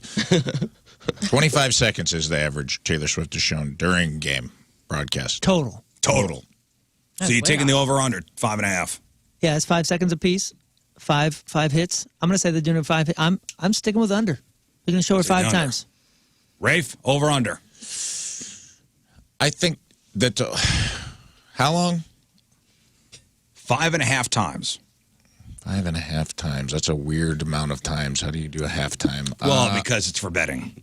Yeah, that way if it's 5, it's under, and if it's 6, it's over. Yeah. The Super Bowl's an extra long broadcast, so I would probably take it just because the Super Bowl's like an hour longer than any other game. You mean you're taking the over? You're taking the over. I'll probably take the over Okay. on that, yeah. Will Taylor wear a Travis Kelce shirt at the game? She's just been wearing Chiefs gear in red. Great red She lip. was in a Where's jersey numbers, right? at one point, I think. Was it? Vegas says yes. Yeah, I think Yeah, I so. think so. I I say think yes. so. Me too. And if Travis Kelce wins Super Bowl MVP, will he thank Taylor Swift first in his speech? No, that's not happening. Yeah, there's no way. That'd be crazy. If he wins MVP, will he thank Taylor Swift first in his speech? Nah, because for whatever you think he is, he's like he's a teammate, dude. He'll talk. He'll Yeah. you know, Mahomes or his teammates or something like that. No, she's not gonna be first. What she is might Vegas? get mentioned after. Sure, I mean, yeah, but the bet here First. is first. Yeah. What's Vegas saying? Vegas says no. Yeah, it's a no. Vegas says no. No way. All right, well, I'll take your money. He's a team guy. Take all your money. We'll see what happens here. I'm going to make that whole thing into a parlay. Yeah. yeah. 15-leg parlay. You're going to be a billionaire. I'm going to take the aliens invading, and the game's going to end at a tie. Sam Comroe's at Helium Comedy Club tonight, 7 to 9:30. Tomorrow at 6 and 8:30. I know you got a YouTube channel where you cook with your kids and stuff like that. It's fun. Yep. Yeah. We cook with the children. Yeah, it's awesome. And I put up a bunch of stand-up clips and my TikTok and all that stuff. So come on out tonight. great. Yeah. Coming out tonight. That's awesome. See Sam. He's a good dude. How old are the kids? 4-year-old son, 6-year-old daughter. Awesome. Yeah, people always ask my favorite thing to cook with them, and it's an illusion, right? It's like TV or anything like that. Like, we're not good at cooking. It's a 4-year-old and a 6-year-old and me. Yeah. Like, we order pizza 30 minutes before we start cooking. So. Yeah, it's fun to watch, though. You got cute kids, too. That's awesome. And they're 2 years apart, I noticed. Good job. Yes, exactly. No, 5 years. And the next one is 4 years. There's a strategy that went into it. All right, there he is, the great Sam Comroe. We got to take a break. We'll come back with Rafe's in memoriam. What else? We got? Anything else to plug? No, just come on out. Have a good time. It's going to be a blast. Appreciate y'all having me. Helium tonight and tomorrow. All right, it's 8:35. It is Friday. Traffic and weather, Moon, coming at you. Traffic is brought to you by Worldwide Technology Raceway. The biggest race of 2024 is Sunday, June 2nd. It's time to lock in those NASCAR Cup Series tickets now at www.raceway.com. We have severe delays 170 southbound between Natural Bridge and Olive. Average speed down about 15 miles an hour. Your point forecast, partly cloudy, high of 56. Right now it's 41 at the Point Studio.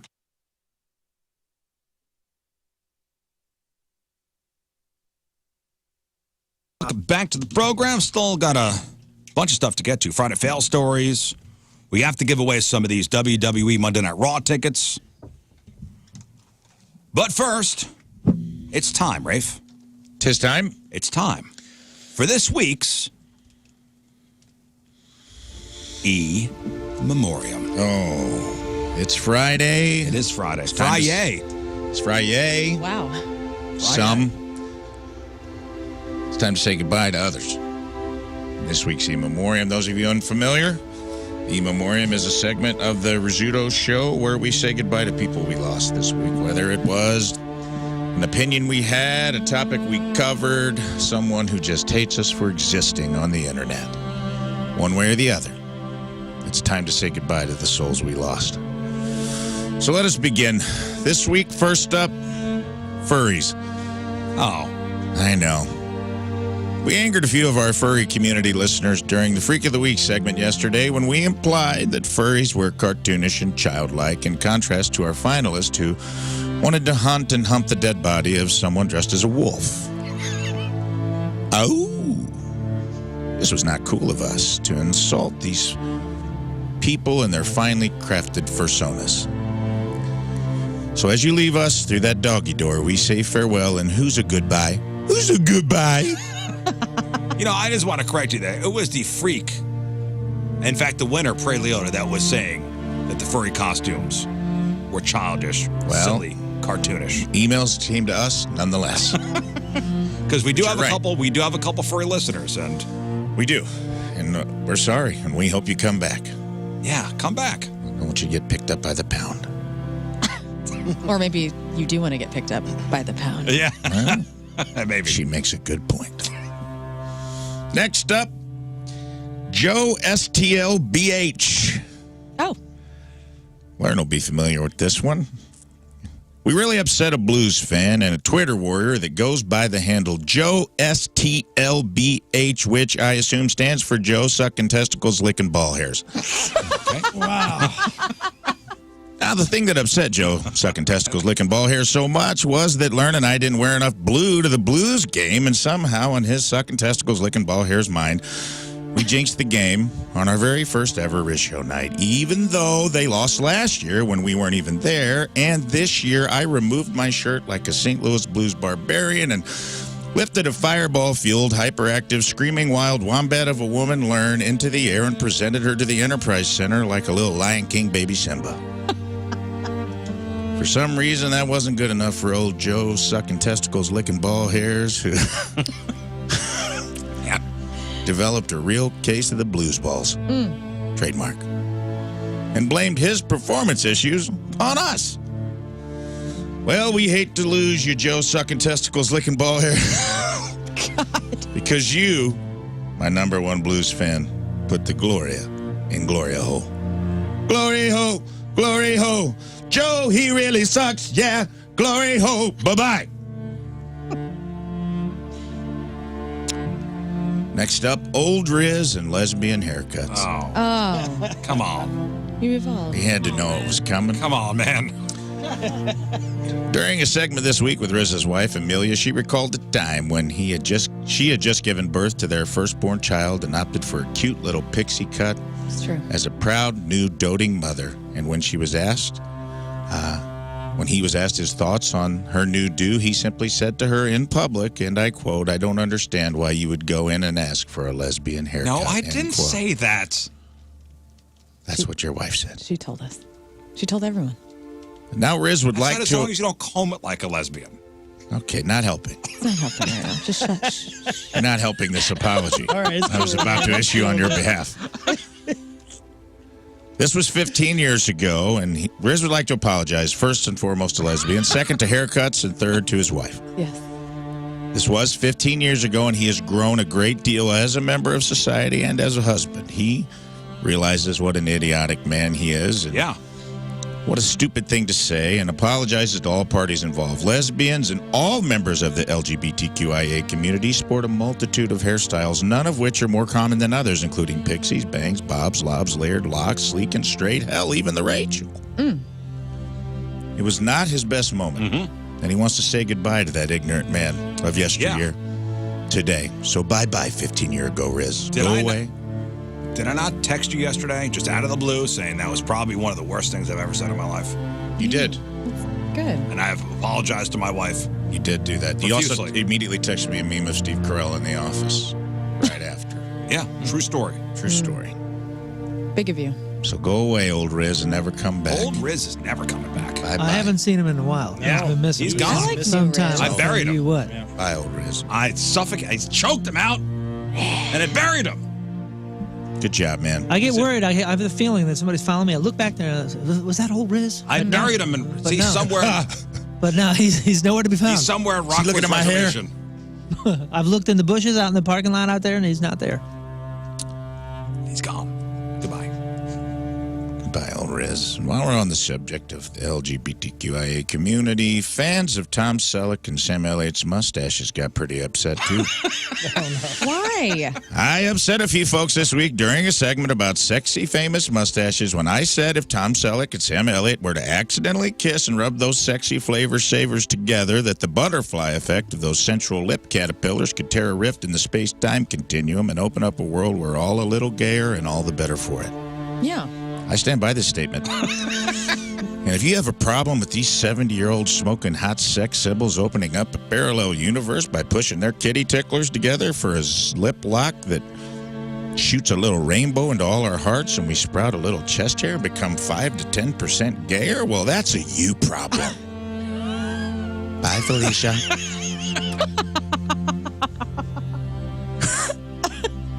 And finally, and this is long overdue, Rocky Lockridge. Last Friday, we disrespected a great man. Rick Rocky Lockridge, born January 10th, 1959, died February 7th, 2019. He was an American professional boxer known for having handed Roger Mayweather, Floyd's father, his first defeat, a first-round knockout in just 98 seconds, earning him the WBA and lineal super featherweight titles. He later won the IBF super featherweight title and defended against the famous Julio Cesar Chavez. But he is perhaps best known for his 2010 appearance on the A&E television series Intervention, where his appearance earned him internet fame as a meme titled Best Cry Ever. And last Friday, we collectively all lost our minds and our composure when Moon found an auto-tuned version of Rocky's cry, and we laughed so goddamn hard we couldn't even do the traffic report. We regret our disrespect to this talented fighter. We only meant to celebrate Rocky, so while it is typically frowned upon to have dead air on the radio, and I know that that's not a good thing, I would ask St. Louis and Hubbard Radio to indulge the Rizz Show for just a moment of silence out of respect for the late, great Rocky Lockridge. So if you will, please bow your heads for this moment of silence.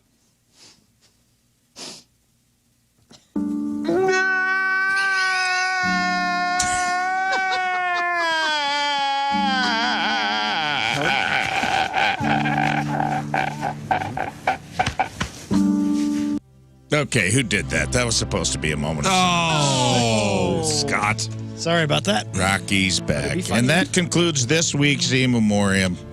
Thank you for listening. Thank you, Thank Rafe. you, Rafe. Appreciate that. And then we all feel better. Closure, guys.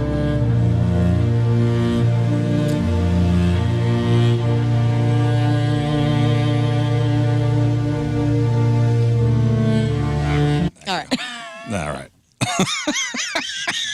I really love it when you turn it all the way up like that. That is hilarious. All right, we'll take a break. We'll come back with your Friday fail stories. It is 8:51. It's Friday. Traffic and weather, Moon coming at you. Traffic is brought to you by Worldwide Technology Raceway. The biggest race of 2024 is Sunday, June 2nd. It's time to lock in those NASCAR Cup Series tickets now at www.raceway.com.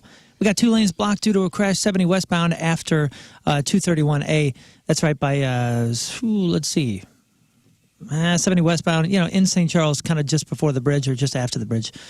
We also have a left lane blocked due to a crash 170 southbound just after exit 4. Your point forecast partly cloudy, high of 56. Right now it's 42 at the Point Studio. All right, folks, time for your Friday fail story.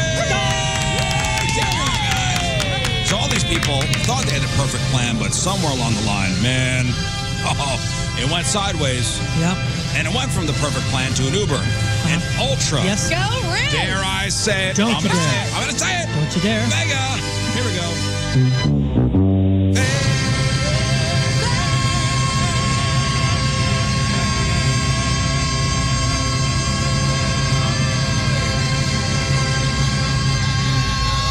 Fail.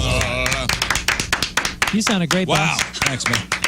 Stunning. I needed that. That You felt did. really good. Man, you gave it your all. I did. Your Friday Fail Stories is sponsored by... Moritz Royce Jewelry, the official jeweler of the Rizzuto Show. Well, this first story, I'll just say this. There are bad days, really bad days, and what this woman went through on trash day. 60-year-old woman in New Hampshire is lucky to be alive after she was thrown into a garbage truck on Monday and compacted at least 4 times. So here's where the fail comes in. The woman had apparently fallen into a dumpster outside her apartment while trying to throw out a bag of trash. I don't know. I don't know how that can happen. But officials have not said how long she was stuck in the dumpster. But she was still in there when the garbage truck came through. The truck emptied the dumpster with her into it and then started compacting. The driver said it crunched around 4 times before he saw her on an internal camera and called 911. Oh, my gosh. This truck has a monitor that allows drivers to see into the back of the truck. Sometimes they see animals like raccoons in there, but seeing a woman had to be horrifying. And they didn't see her until the 4th crunch. Yeah. He wasn't the only one who noticed. Neighbors could hear the woman screaming from inside the truck. No. One witness told the local news it sounded like she was in agony. Firefighters showed up, talked to the woman through the side panel of the truck. They could tell she was alive. She wasn't really coherent. They had to use the basket of the fire truck to help lift her out of the top of the trash truck. It took about 30 minutes to get her out. Wow. Taken to the hospital, expected to live. Good. Was she drunk or something to begin with? I don't know. There are conflicting reports about the severity. Some say she escaped with minor injuries. Others say she's in serious condition. By the way, fire officials also made sure to say the driver was okay, because I can't imagine the guilt from the driver. Sure. Supposedly, this is not the first time this has happened to him. What? Listen to this. It's alarming because you don't really think it's true. You don't think it really happens. They came pick ours up over here, and he heard screaming and stuff like that. So we thought, something really bad was out there happening. Yeah, definitely never, nothing but raccoons, maybe little critters in there. They're not all spooky, but never a person in there. I talked to the driver. He seemed to be okay. It's not the first time this has happened to him. It's definitely one for the books. Joey bag of donuts, you know. It's New Hampshire. Fail. New Hampshire. What? And you got the other guy who was just before like, yeah, I mean, this kind of thing never happens. Except for this guy. It's happened to me a couple of Half times, a dozen bro. times. I almost compacted her into a square. What Square. the heck is this guy doing? I don't know. He must be on the route. This is the crazy He's going person through the route. good part of town, I guess. There are a lot of reasons a restaurant may have to close its dining room. This might be the funniest one. Pizza Hut in Canada put up a sign to announce that they were only open for takeout and delivery, but it had a very unfortunate typo. You okay, man? She's crying. I'm just so moved Picturing by the the woman. fails. No, it's great. Picture the woman getting compacted 4 times. Yeah. That's what she's picturing. This is funny. I think I'm turning into old Rizz. I don't know. Someone needs to carry the torch. Anyways, Pizza Hut in Canada put up a sign that went out they were only open for takeout and delivery. They had a typo, though. It said, quote, due to unforeseen circumcisions, the dining room will be closed this evening. Yeah. Sorry for the inconvenience. There's nothing worse than an unforeseen circumcision. Oh, those are the worst, man. Just snipped. Didn't see it coming. Happens a lot. Whoops. Naturally, social media had a lot of fun with this. One person joked dinner had been cut short. Another said they're making some staffing cuts. Local hospital jumped in to say they could handle the circumcisions. Pizza Hut also had a sense of humor about it. They apologized, confirmed that it was an autocorrect issue, put up a new sign that emphasized circumstances. They also hyped a new $5 promotion and jokingly added, quote, no tip required. That's so funny. I like it. A couple in South Carolina got into 2 high-speed chases in a single day this week. And actually, that's not the most interesting part of the story. So their names are Joshua Harvey and Rosie Smith. Around 9 a.m. on Monday, a cop tried to pull him over for expired tags. Josh was driving their super sweet black Honda sedan, and they got away. Wow. Cut to 2:45 in the afternoon when they got into a second chase. This time, Rosie was behind the wheel of a white Honda sedan because it turned out they'd spray painted the car to fool the cops. Tight. I bet it looked nice. Terrible. Tight. Terrible. Dude, that looked nice. Their plan obviously didn't work. The second chase ended with police disabling the car on the highway. Both arrested. Here's the fun part, though. For some reason, they had a dog, a cat, and 4 chickens in the car. Well, I understand it. you can't have an adventure without friends. Animal Control dealt with the livestock, and Josh and Rosie got taken to jail. Cops called them, quote, Bonnie and Clyde wannabes. Failed. She kind of looks like Steven Tyler. Oh, God, her feet? No, her face. No, well, that looks like his feet. Oh, my gosh. You're right, dude. Dude, that's him. Look. Can you put this her is Steven up? Tyler with no makeup. Yeah. Oh, yeah. Yeah. Oh, yeah. Oh, Good boy. look. That's awesome. And that spray paint's a heck of a job. Things are going well. Does it show it? Yeah, there's a car right there. Just dump you. That's the best. Just They dump didn't you. even finish it. Oh, man, It's we're time for that laughing. when you have chickens to take care of. We're laughing with you, not at you. Spray painting the cars. She Is handsome. There had to be a moment, and I'd love to have seen it, where they were in the car and like, how are we going to get away? And one of them was like, got it covered, and they just pulled out some Rust-Oleum and like started shaking it up. And like, you're a freaking genius, Todd. We're regular Bonnie and Clyde. Oh, they think they're going to catch us? Check this out, baby girl. We're about to put a coat on here. We're going to prime up. I just love that was a plan they had. Last week, a guy in Sydney, Australia, was pulled over for a random breath test. Not sure if that's something they could just pull you over for over there, or if the guy was driving like a hole. Anyway, when the guy was asked to hand over his license, the officer felt an object stuck to the back of it. It was a clear, resealable bag of white powder. What was it? The dummy accidentally handed the officer a bag of cocaine. You see, what happened was the driver said he'd done some coke during a New Year's Eve party and forgot he had it in his wallet. The driver was arrested. Failed. He did pass a breathalyzer, just so you know. Oh, man, thanks for finding that. I've been looking for that since the first. I get doing this in the summer, but New England in the dead of winter, 35-year-old guy named Travis Jones got arrested in West Haven, Connecticut on Monday night after stealing a truck filled with $30,000 worth of ice cream. It was a delivery truck for an Indian ice cream brand called Shaffy Koofy.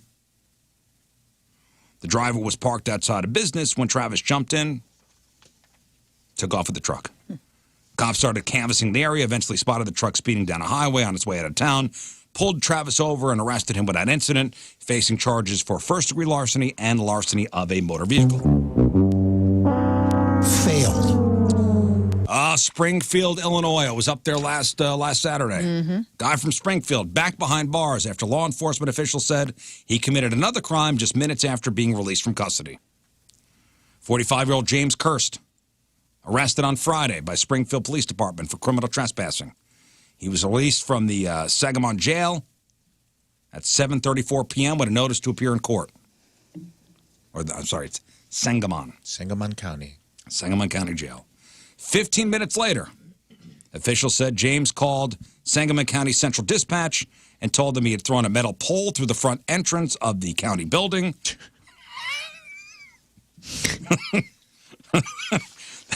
The damage cost $3,500 to repair. James arrested at a nearby Wyndham Hotel without incident and returned to the county fail jail. He was charged with criminal damage to government-supported property over $500, a Class 3 felony. Fail. He's got 42 previous arrests. No. A poor decision maker? Yep. Here's what I'm thinking with this story. Like, he doesn't know how to survive outside of jail. Yeah. Oh. Yeah, that's a This real was thing. a Brooks was here scenario? Yeah. Put me back And the in. fact Put me he back immediately in. called to say he did And that. called, yeah. And finally, my favorite type of fail story. A man impersonating a police officer in Louisiana attempted to pull over a pickup truck on the highway, which was being driven by a real cop. The real cop was driving an unmarked Ford F-150 when he saw a white SUV with a Fraternal Order of Police license plate driving recklessly. 36-year-old Justin Marshall was driving the SUV like an a-hole. At some point, Justin turned on blue flashing lights that he'd mounted on the SUV and tried to pull over the real cop. Dude, there's so many people doing this. It's crazy. Idiots. He had a gun and a police radio in the car. And he wound up being booked into jail on account of false impersonation of a police officer. Fail. Like, just go to the police academy. You're putting Right. in all this effort. You have your gun license or whatever. You obviously want to be a cop. You want to be a cop, and they need cops, so let's go. Make some And money you can from pull it. everybody over. And Yeah, whatever. do whatever you want. Right? They can do whatever they want. Yeah. You are the law. I mean, it always ends the same way. Always. You're gonna. This is your ending. Always. Idiots. Idiots. All right, those are your Friday fail stories. All right, we'll take a break. We'll come back. Let's give away some stuff. We have WWE Monday Night Raw tickets. The event is Monday over at Enterprise Center. Tickets start at $25. See all your favorite WWE superstars in action this coming Monday. We also have tickets to go see Limp Bizkit, Big Summer Show, July 18th over at the Hollywood Casino Amphitheater. So, Rafe, what are we going to play after the break? We're going to play Slam or Sham. Slam or Sham. New game. New game. It's a very, we've played a game like this in the It's a past. variation of an old game. Right, so Rafe, explain. I'm going to give you, we're going to start with wrestler. I have a list of wrestlers here. Some of them are real, some of them are fake. So, and you have to tell me, is it a slam or is it a sham? And what do you want to do? Best out of 3, best out of 5? Yeah, 2 or 3. Okay, let's do 2 out of 3 right, you win. 2 out of 3 right, you win. But there, I went deep in the web, and I got some wrestlers with some real weird gimmicks. They're not all household names, so you better be a real fan if you call in. And then I also have a list of, if we get to it, I might switch. I have finishing moves from wrestlers that are real or fake. All right. Also, and you have to tell me which one's real. Well, you could say when to make the switch. I'll decide. We could do both. We might do both. We can do both. It's a wild day here. It's Friday, man. It's Friday. It's Friday. We're doing it. Do they get lifelines? Do the people get Yes, lifelines? everybody gets a Lern and a Moon lifeline. Cool. On a best of 3? Yes. Dang. If they want, generous they could say, "Hey, I want Lern to help me out on this. Hey, I want Moon to help me out on this." Right on. Okay. I'm a huge wrestling fan. And remember, once you just as big a fan as Moon is. That's Yes. right. Huge. Sable was my That's girl. The word. I used to buy the pay-per-view things all the time back in the day. 314-624-3833 or 618-398-3833. Slam or Sham next. And these are not like all WWE wrestlers. These could be independent WCW. wrestlers. Most of them have made TV appearances. Okay. Okay. I will say that I tried to keep it somewhat fair that they've at least made one appearance on a televised wrestling broadcast. All right, Slam or Sham, biscuit tickets, raw tickets. We'll play next. It's 9/11. It's Friday. Traffic and weather. Moon coming at you. Traffic is brought to you by Worldwide Technology Raceway. The biggest race of 2024 is Sunday, June 2nd. It's time to lock in your NASCAR Cup Series tickets now at www.raceway.com. We have delays 170 southbound between St. Charles Rock Road and Olive. Average speed is about 15 miles an hour. Over on 364, there's a stalled vehicle 364 westbound at exit 17. Your point forecast, partly cloudy, high of 56. Right now it is 42 at the Point Studio. All right, welcome back to the program. Let's give away some stuff. We're playing a game called Slam or Sham. Sponsored by Flint Landscaping, specializing in lawn, landscape, irrigation, and arbor. Now hiring. Call 314-243-6784. All right, so we've got WWE Monday Night Raw tickets coming up Monday over at Enterprise Center. See your favorite WWE superstars. Yeah. We've also got a couple pairs of tickets left to go see Limp Bizkit Big Summer Show July 18th at the Hollywood Casino Amphitheater. So, Rafe will give you the name of a supposed wrestler, and you tell us if it's real or fake. That easy. That easy. Or we could even get into finishing moves. Rafe will give you the name of a finishing move, and you tell us if it's real or something that Rafe made up. 2 out of 3 right, you win. Your choice, Raw tickets, Limp Bizkit tickets, while supplies last. All right, 314-624-3833, 618-398-3833. You also have a Lern and a Moon Lifeline. Yes. Whenever you go to them, though, whatever they say is binding. It is binding? It is a, yeah, It's the figure four binding contract between you and your Lifeline. Whatever the Lifeline says is now your answer. Mm-hmm. All right, let's go to Alex in Collinsville. Good morning, Alex. Good morning. All right, Alex, let's play Slam or Sham. All right, Alex, are you a big fan? I'm pretty okay. Yeah. Okay. All right, let's start with some wrestlers, Alex. The first wrestler, Captain Carnage. That's a Sham. Ooh, nice. Off to a great start. All right, Alex. All right, Alex, number 2, the Christmas Creature. I'm going to say that's a Sham also. Ooh, that is real. That is real, in fact. The Christmas Creature is real. Christmas Creature was real. It was one of Kane's first personas before he became Kane. Huh. Comes down to this, Alex. Here we go. Alex, Man Mountain Rock. I'm going to say Slam. All right. Winner. Well done. All right, Alex, you want the biscuit tickets? You want the Monday Night Raw tickets? Let's go Raw. Monday Night Raw coming up Monday over at Enterprise. Hang on one second. Okay, one winner. No lifelines. He went for it. Chris in Manchester. Good morning, Chris. Morning, guys. All right, Chris, here we go. All right, Chris. Let me know if this is a real or fake wrestler. Raging Ronald. Slam. Slam. No, that is a made up. That is a sham, my brother. It's a sham. All right. Redemption arc. Real or fake wrestler? The Masked Marshmallow. Sham. Sham is correct. Very good. That is correct. Comes down to this. Comes down to this. The Repo Man. Slam. Yes. Right on. Correct. Repo Man was a very real wrestler. Real. I remember the Repo Man. Me too. He had like this, too. like a singlet with like a tire mark as like a sash. Yeah, you know, I remember that. Yeah. right? And it said Repo Man on it, I Like a think. tire track. Yeah, that was All great. right, Chris, what do you want? Biscuit. Biscuit, you are going. Hang on one second. To the biscuits with him. Josh in Pacific. Good morning, Josh. Good morning, guys. Good morning, Josh. Let's do this. All right, Josh, are you ready? Yes, sir. Real or fake wrestler? Chili McFreeze. Sham. Real. Incorrect. That is a real wrestler. Look at these uniforms There back in the is day. Repo Moon's Man. got a picture of the Repo Man. It's like a, not even a shirt. I don't know what this is. It's like a half, like a tank He has a weird time. with this to be alive. really cheesy graphic across it. That's it. 0 for 1 there, Josh. All right, Josh, redemption arc. The Griddler.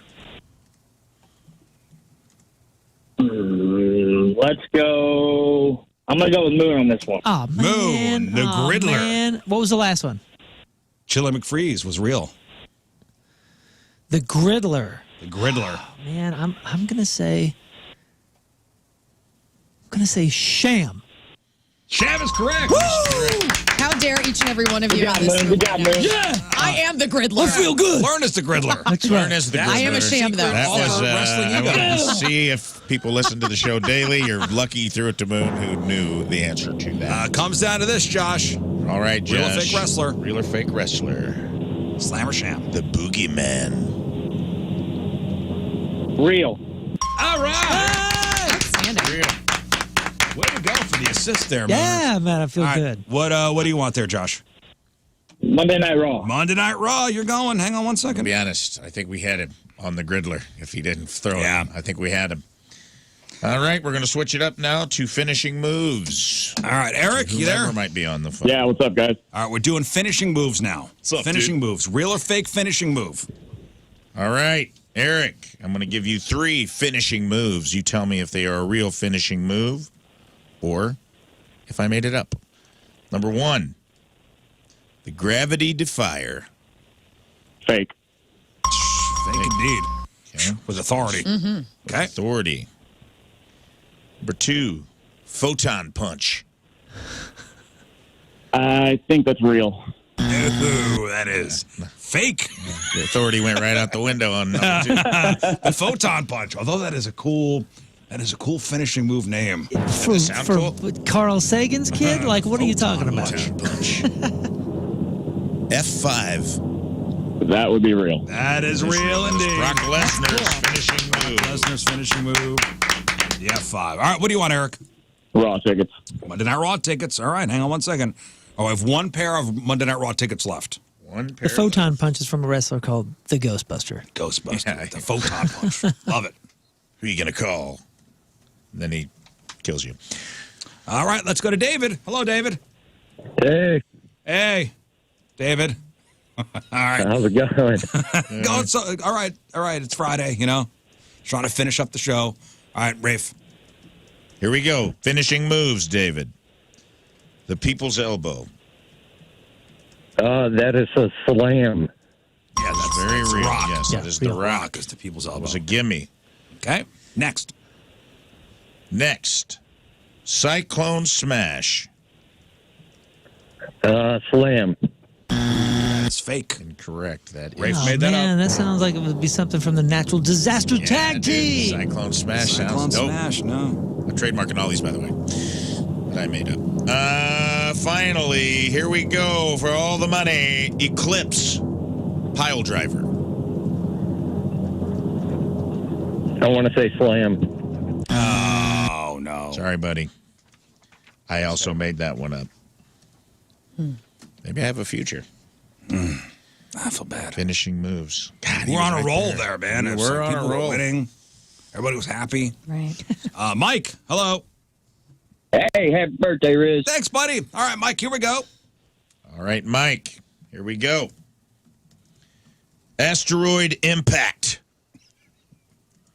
Sham. Sham indeed. Damn, you got it, Okay. brother. Good job. Swanton Bomb.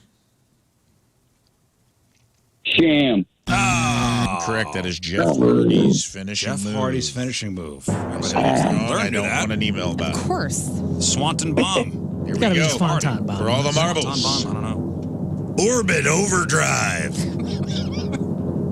Sham. That's correct. Yeah! Right on. All right, Mike, what do you want? I got to see Corey Feldman, man. Oh, Limp Bizkit. That's right. I forgot Corey Feldman's opening up for Limp Bizkit. How can you Right. forget Yeah. this? Yeah. Forgot that. We're I'm sorry, taking the day I need to off. write. We have Corey Feldman tickets available. Limp Bizkit Corey. with Corey Feldman. It should be Corey Feldman with Limp Bizkit. Yeah, I agree. I'm All right, redoing hang on it. one second, Mike. All right, let's go to Justin in Granite City. Hello, Justin. What's going on? Happy birthday, Rizz. Thanks, buddy. All right, here we go. All right, Justin. Finishing moves, real or fake? Sweet chin music. That's a slam. That's Shawn Michaels. That's a gimme. That's a Shawn Michaels long-time finishing Sweet move. chin music. All right. Right on. Galactic elbow drop. That is a sham. That's a sham. Correct. Can't fool Justin. All right, what do you want, Justin? Can I do the Monday Night Raw? You got him. Last pair. Hang on 1 second. I'm developing a wrestler in my mind called the Space Cowboy, and the Galactic Elbow Drop is the go-to. Devastating. Off the top rope. Devastating. All right, Nathan, we got Limp Bizkit tickets left. You want them?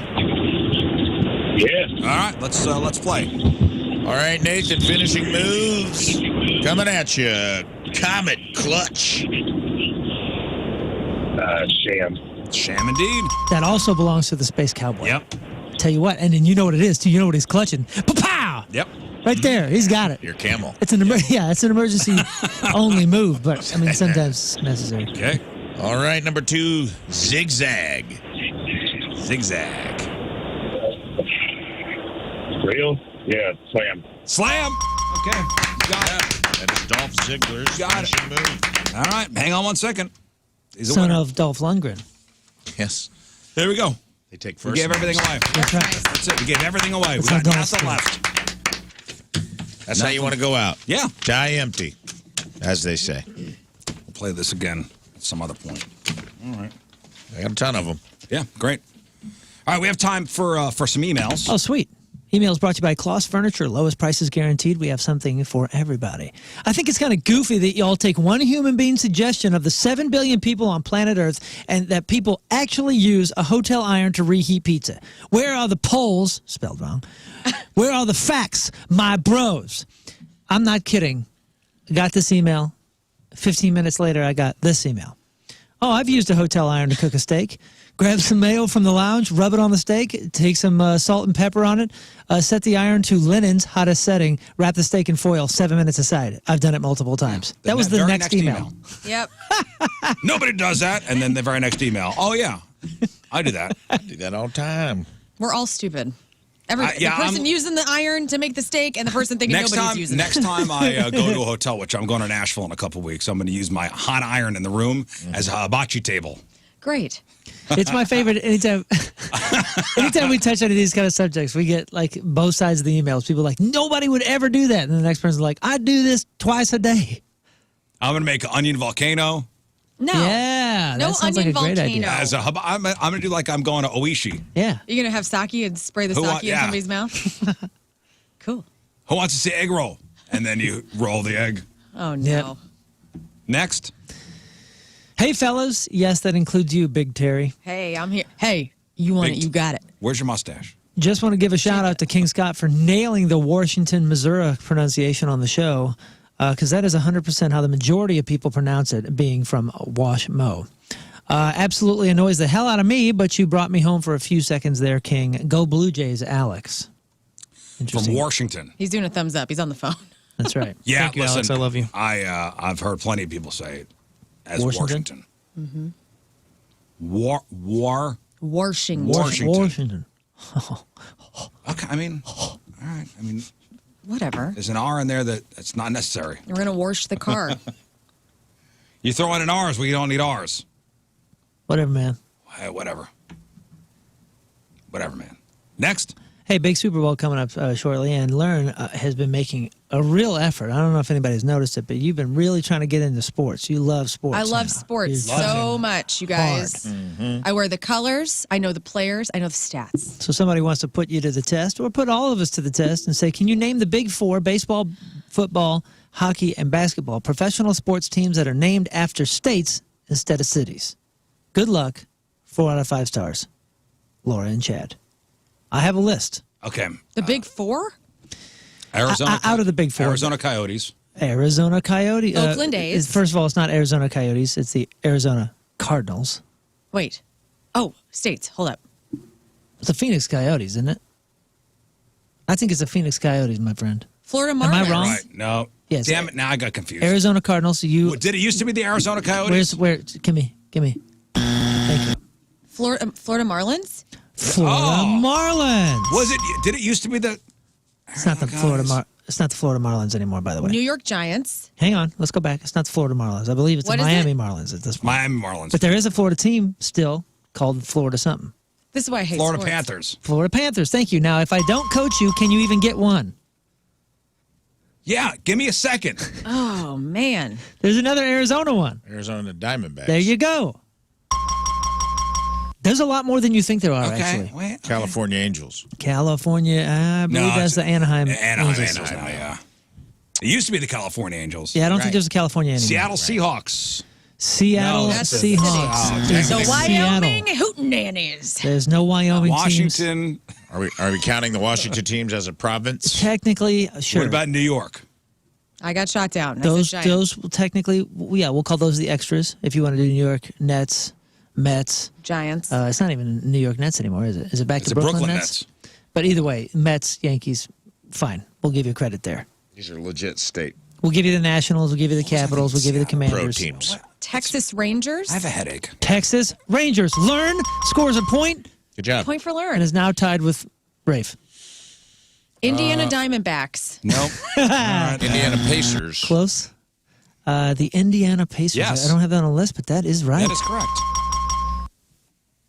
I got an extra one. The Alabama Roll Tides. No Alabama Roll Tides. Roll All right, we got A's. Minnesota Timberwolves, Minnesota Twins, No, Minnesota we're gonna Wild. Get there. I'm going through the alphabet. This is getting boring to me. States. Tennessee Titans, Texas Rangers, Utah Jazz, New Jersey Devils. Come on, where are you on that one? Carolina. I'm not thinking. I have a headache. Panthers. That's right. And Carolina Tar Heels. Hurricanes. And I think that's pretty much it. So you guys are horrible failures, but Lern, you're off to a good start. Thanks, pal. It is the Arizona Coyotes, formerly the Phoenix Coyotes. That's why Are you sure? my head was going to explode. Are you sure? Yeah. Fine. I'm You just got me going all on. screwed up. I said Seattle. Lauren An and idiot. Chad, this is on you. It's on you. I thought it was a Phoenix Coyotes. Utah for sure. Jazz. Oklahoma Thunder, too, right? I think that's Oklahoma City. They They do changed Oklahoma it, right? City. Yeah, they changed it. What an idiot. And we're back. All right, here's one. Hi, Rafe. Old Rizz is back. No, he's buried at You're Rockwood's like drop Reservation. dead Fred. You just keep coming back. Here's one. I'm going to start by saying my wife and I are very, very clean people, but about 5 years ago, we got bed bugs. I think a bed bug got on my travel bag, and we brought it home. As the weeks passed, we both woke up with random bites, similar to mosquito bites, but itchier, and they leave larger bumps. I finally saw one crawling on me one night. Yeah. The next day, we had the exterminator come out. They bombed the apartment, and we had to put our clothes and sheets through a hot dryer cycle. Terrible. That's awful. And the bed bugs? Yeah, we had a few people email in after we were talking about bed bugs, and they say that they had the same experience. And they bite you? Oh, yeah. That's fun. Don't let the bed bugs bite. Oh, Yeah, Nice. nice. Keep your bed bug tight. Keep your O-ring tight. No, they I bite you can't. too. It went huh? on for multiple nights. Yeah. Well, I mean, imagine you wake up with a couple, and you haven't you ever woken up with a bite, and you're like, damn mosquito must be in the At least Yeah. if I woke up covered in bites. If I woke up covered in bites, I would. That's a I'd miss one it. night thing. But wait, one-night are you thing sure to me. you wouldn't just assume that you're getting eaten by a mosquito all night? One, and you're covered in bites? I would not assume bed bugs first. Right. I I guess definitely it would depends on on the night year, time of year. Well, I don't know. Covered man. in bites. I would go straight to spiders. We're infested with spiders. We have to leave the We're house. all going to die. Yeah. Yeah, but they're not biting you. Spiders? Not at night. It's rarer than a mosquito, I would think. I don't know, man. I don't take any chances. You eat 8 spiders a year, dude. That's total bull poop. It's not. I seek 8 spiders exactly out a year, and I eat them. Oh, you eat them on purpose. She meant, in your sleep. Never 9. 9 would be 8. extreme. 8 gets the message across. Yeah, it's a bit excessive. The 9. Next. Morning, Rizz Show. Rizz, you have mentioned in the past multiple times that you were there for the filming of the Rollin' video. Yes. At the World Trade Center. I always wondered if you were in the video until it came on YouTube and the TV last night while I was hanging out with my sons, and I think I found you in the video. Really? No. I saw this email. He photoshopped a face on one of the dancers. I gotta say, you looked pretty back then. No, I saw this. That's cute. I saw it come over. I'm like, no, I was not. I was in a Lenny Kravitz video. What? Yeah. Which one? Fly Away? No, again? The romantic one? Yeah. Were you rolling around with Lenny? No. There's a scene at a club, and I'm up in the balcony. Yeah. Oh, I remember cool. that. I remember you, I think pointing it out, like trying to be like, oh, I'm over here, I'm over here. It's a romantic song. Well, it was cool because normally those like music video shoots are really boring. Yeah. And they were having problems with the cameras. Mm-hmm. So it was at an old club called the Limelight, like an old nightclub called the Limelight. They filmed this thing, and so now it was an old church, and then it was a club, and they were having problems with the cameras, and it was the whole band there. And normally for music videos, as Moon is somebody who's filmed music videos, they put things on the drums so they don't hit. Yeah. And nothing's plugged in. There's Gina pads. Gershon is in that music video. There's pads, and you double the cymbals. You put a cymbal on top of a cymbal. So and then when you put hit them, they stuff don't underneath it. So it's just right. So there were camera problems. So he took all the drum stuff off, plugged his instruments in, and did a full concert. Oh, sweet. That's awesome. While we were waiting. By the way, Moon has a new video out today. That's right. For a real life. Yeah, a real life has been catching fire these last couple months. It was featured in a couple different animations and some other things, and we had been talking to a phenomenal artist who's really kind of on the cutting edge of AI. And I know it's just the very beginning of AI photos and videos and everything, but we had been talking about it, and thanks to Video Joey, he put me on to this guy, and I became a fan and reached out, and we kind of had this concept that I've been trying to work on for a video for that for a number of years, and it just worked out well, and it was like kind of a perfect time, especially with the subject of the song, A Real Life by Greek Fire, and it's kind of a perfect time to use some of this primitive AI to make a full AI video. And yeah, it's cool. It's a cool video. It's super, super cool. It's up on the Greek. job. Yeah, it's up on the Greek Fire YouTube, youtube.com/Greek Fire video, and you'll find it. It's not a real person in the video. No, it's all AI. every single thing is terrifyingly, completely very I cool. think I done did with find AI. Rizz in that. I bet I'm a in lot of there. And Now Rizz he is in the photoshopped- balcony. Yeah. He photoshopped my face. Next. Yesterday, let's stay with the music. Hey, guys, and Lern. Music question for you. What artist or band do you wish you had seen before one of the original members passed? My list would be Linkin Park, Foo Fighters, though I would still like to see both bands. A band that you might consider before my time would be Queen. Queen. That's the answer. Yeah, Queen for me, for sure. I really wanted to see Alice in Chains with Lane. Like, be there in the 90s for peak It Alice would probably in Chains. it would probably be Queen, Alice in Chains, Nirvana. Never got to see any of those bands with the originals. Yeah. I would love to see how Nirvana sounded live. Yeah, I'd love to have seen that in the mosh pit to watch all that. And Yeah, not even as like a fan necessarily, but as a fan, of course. But as I would really want to know what that felt like. Yeah. Rafe?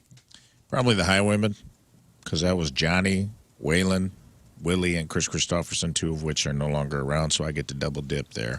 I didn't get to see Johnny or Waylon before they passed away, and that bums me out. So that would be my number one. In Excess, too. For sure. My other one is Rush with Neil. mine is I'm really sad. The Highwaymen's a beautiful one, and I was thinking some old timey guys, but I'm not gonna bore Lern right now. What? Just kidding. No, but Silverchair would be awesome. I want to see them. Yeah, but they're still around. No, they're not. Nobody's dead. Nobody's dead. Yeah, we're talking about members. I mean, there's a chance we may still see You never know. OG Silverchair. You think there's a chance? Maybe not, but there's I think there's they're always still a chance. alive. There's only dead Scott, people. did you kill Silverchair, dude? I'm not gonna say anything. Hey, that's one of those bands though that if they did a tour, even though Daniel Johns is like hero status for me, if they did a tour and it was with somebody else playing bass or somebody else playing drums, I wouldn't see it. What? Yeah. I want to see the original three, or I'm not going to see it. No offense to No offense to bass or drum players or guitar Yeah, players. but It's all about the yeah, but I understand. And Daniel Well, here Johns comes the is hate mail that from the band, bassist. especially the Diorama record. But at the same time, like I just have so much respect. You wouldn't for go that because trio. the bassist wasn't there. Get that. Get the f*** out of here, man. No, I wouldn't. Mad Gillies would be. Get out of here. Yeah, dude, I wouldn't. If Ben's not there, I don't want to see it. So there's a lot of good choices here. Queen's great. There's a band called Frightened Rabbit I liked a lot that the lead singer killed himself. It was a bummer. You're telling me And Silverchair's, I have You're a Silverchair telling me tattoo, brother. Like it's a that thing. Daniel Johns, lead singer of Silverchair, is getting the band back together, but the bassist doesn't want to do it. You are not going to go see him? First of all, if Daniel Johns wants to put Silverchair back together, and those other two guys are saying no, something is really wrong. That's not going to But happen. that has nothing to do with you. Listen, man, I'm just saying that is a particular act that I would not respect seeing without Out of your mind. I've seen the other them. two guys. They came to Point Fest. I was just looking it up. My first Point Fest was 1999. Point Fest 11 Silverchair was there with Blink 182 and I've Orgy seen them before. and Chili Peppers. That was cool. That's the one where Courtney Love took her top off and everybody rushed the stage, and it was pretty kick-ass. There's just certain bands for me that there's like a soul of the band, and if the whole band's not there from the OG, then it's I'm not there for it. You're nuts. I even toured with a band You're a crazy person. that I know personally. I love these guys, and when I toured with them, they did not have the original guitar player, and I was like I got a tattoo of that band too, and I felt not okay with it. And I love the guy. I love the guy that replaced the guitar player, and now it's like an OG crew again, and I feel great about it. But at that time, I was like, I want to watch these guys every night, and I still feel wrong about it. That's like not seeing Metallica because Cliff died. Well, to be honest, Metallica is a little weird for me as well, because I think Newsted was a completely underrated. And, Get the f*** out of here. I think Newsted, even though Cliff was like, a part of the OG stuff, the Metallica that I knew, Newsted played a bigger role than he was ever given credit for. And I love Metallica, and I love that dude. Pantera just rolled through with 2 guys dead. And they were still friggin' awesome. I'm sure it would be awesome, but I wouldn't pay to see it. You know what? It's like Foo Fighters. So I saw the Foo Fighters last year, obviously after Taylor Hawkins had been dead, and now Josh Freese is in the band. But it's different. It is different. As long as Dave Grohl is singing, okay? Let's be honest. That duo, though, of Dave and Taylor, that was something. Like, But I agree. Let's be honest. As long as the lead singer's there, it's fine. I mean, I'll But still Taylor's go. part of the live I'm act. not saying 'cause this they is switch places. I'm not saying this is should be a standard for anybody. This is a standard for me. For me, there are certain bands that like that is the core, and it's not So the band Stone Temple without the Pilots core. with that new guy, Jeff Goot. Goot? Yeah. All right. Wasn't the same. That's not the same because Scott Weiland's not there. So if Alice Milli in Chains, Vanilli- dude. William Duvall. Yeah, it's good. It's good. It is That's good. not the same. His Depends on the harmonizing with Jerry Cantrell is eerily Yeah, similar. and that's a big deal. And I think it depends on the circumstances too. But for Silverchair, for me, that's just such a special group. Anthony Stalter is a huge Alice in Chains fan, and he refuses to go see the new lineup. Well, He's see, one of that's those people. refusing is maybe you'll like it. He doesn't want to try to find out. He's a purist. Well, you and Anthony are weirdos. It'd be hard to be like I accept. All right, one more. We have time for one more. I'm not going to see the Stones because Bill Wyman left. Yeah, Charlie Watts is dead. I've had it.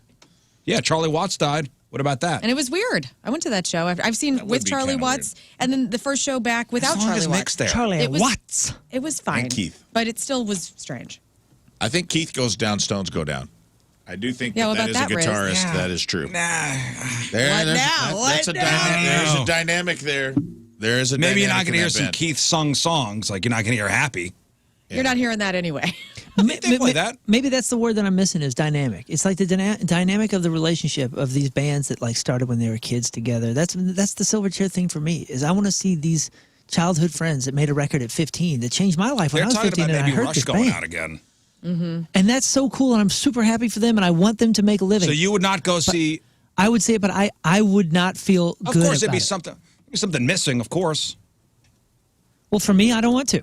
And that's my standard. But I don't that's want another- to. Yeah, that's another one of those things. Though Alex and Getty are more of the outward extroverts of Rush, where Neil wasn't. As long as Getty's singing. But Don't Neil, matter. Doesn't matter. But Neil, like the bass and the way that the drums work from the Counterparts record to Test for Echo. I mean, all the stuff that I taught myself how to play bass to. Daddy Russian. That's such a soul. That's such a thread. I could hit the same notes as Neil, if I'm a good enough drummer. Not me personally. I was going to say, what are we talking about right now? The same notes could be strummed or hit.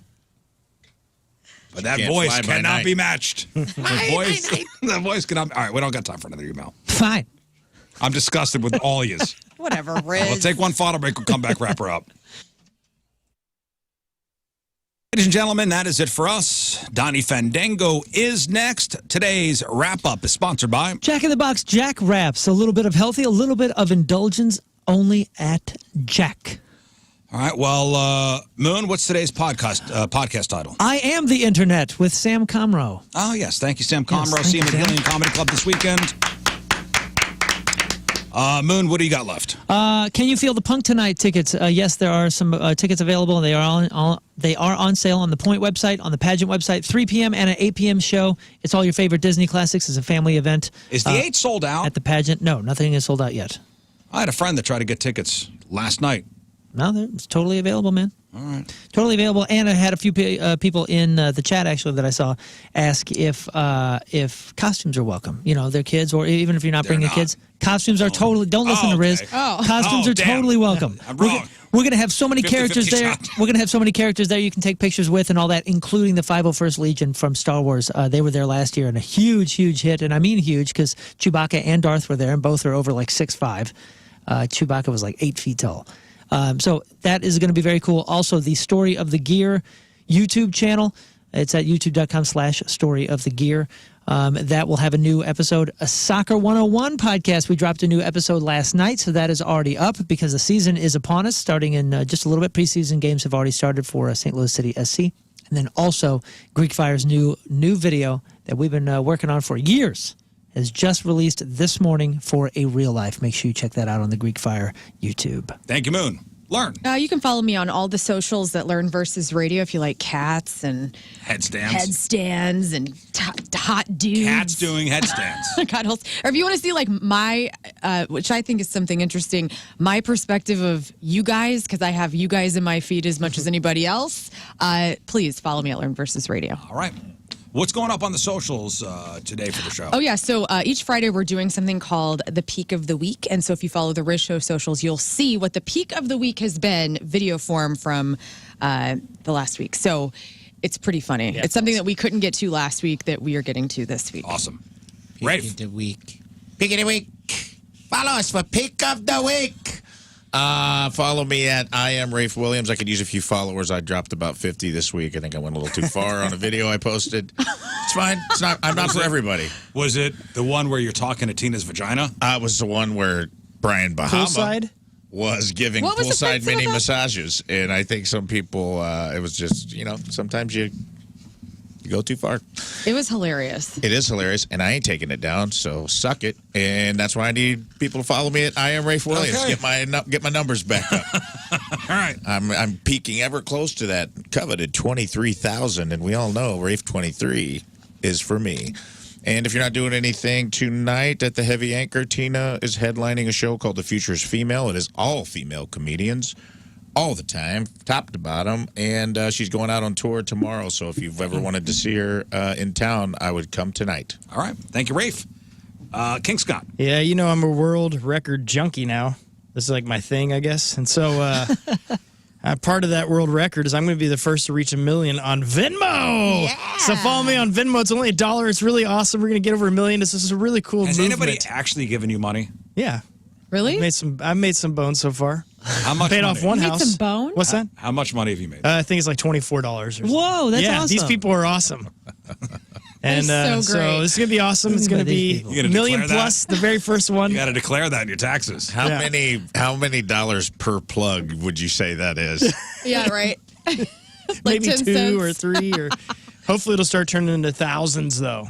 That's what we want. Waiting. It's all for a good cause. It's really awesome. Yeah, King Scott rules at Venmo. All right. Thank you. All right. Thank you guys for tuning in. We'll see you on Monday. We leave you with a selection from our Team Rizz Member of the Day, brought to you by Hot Shots. St. Louis is home for Blues hockey. From O'Fallon, Illinois, Neil Patel. Yeah, Neil. Yeah, Neil.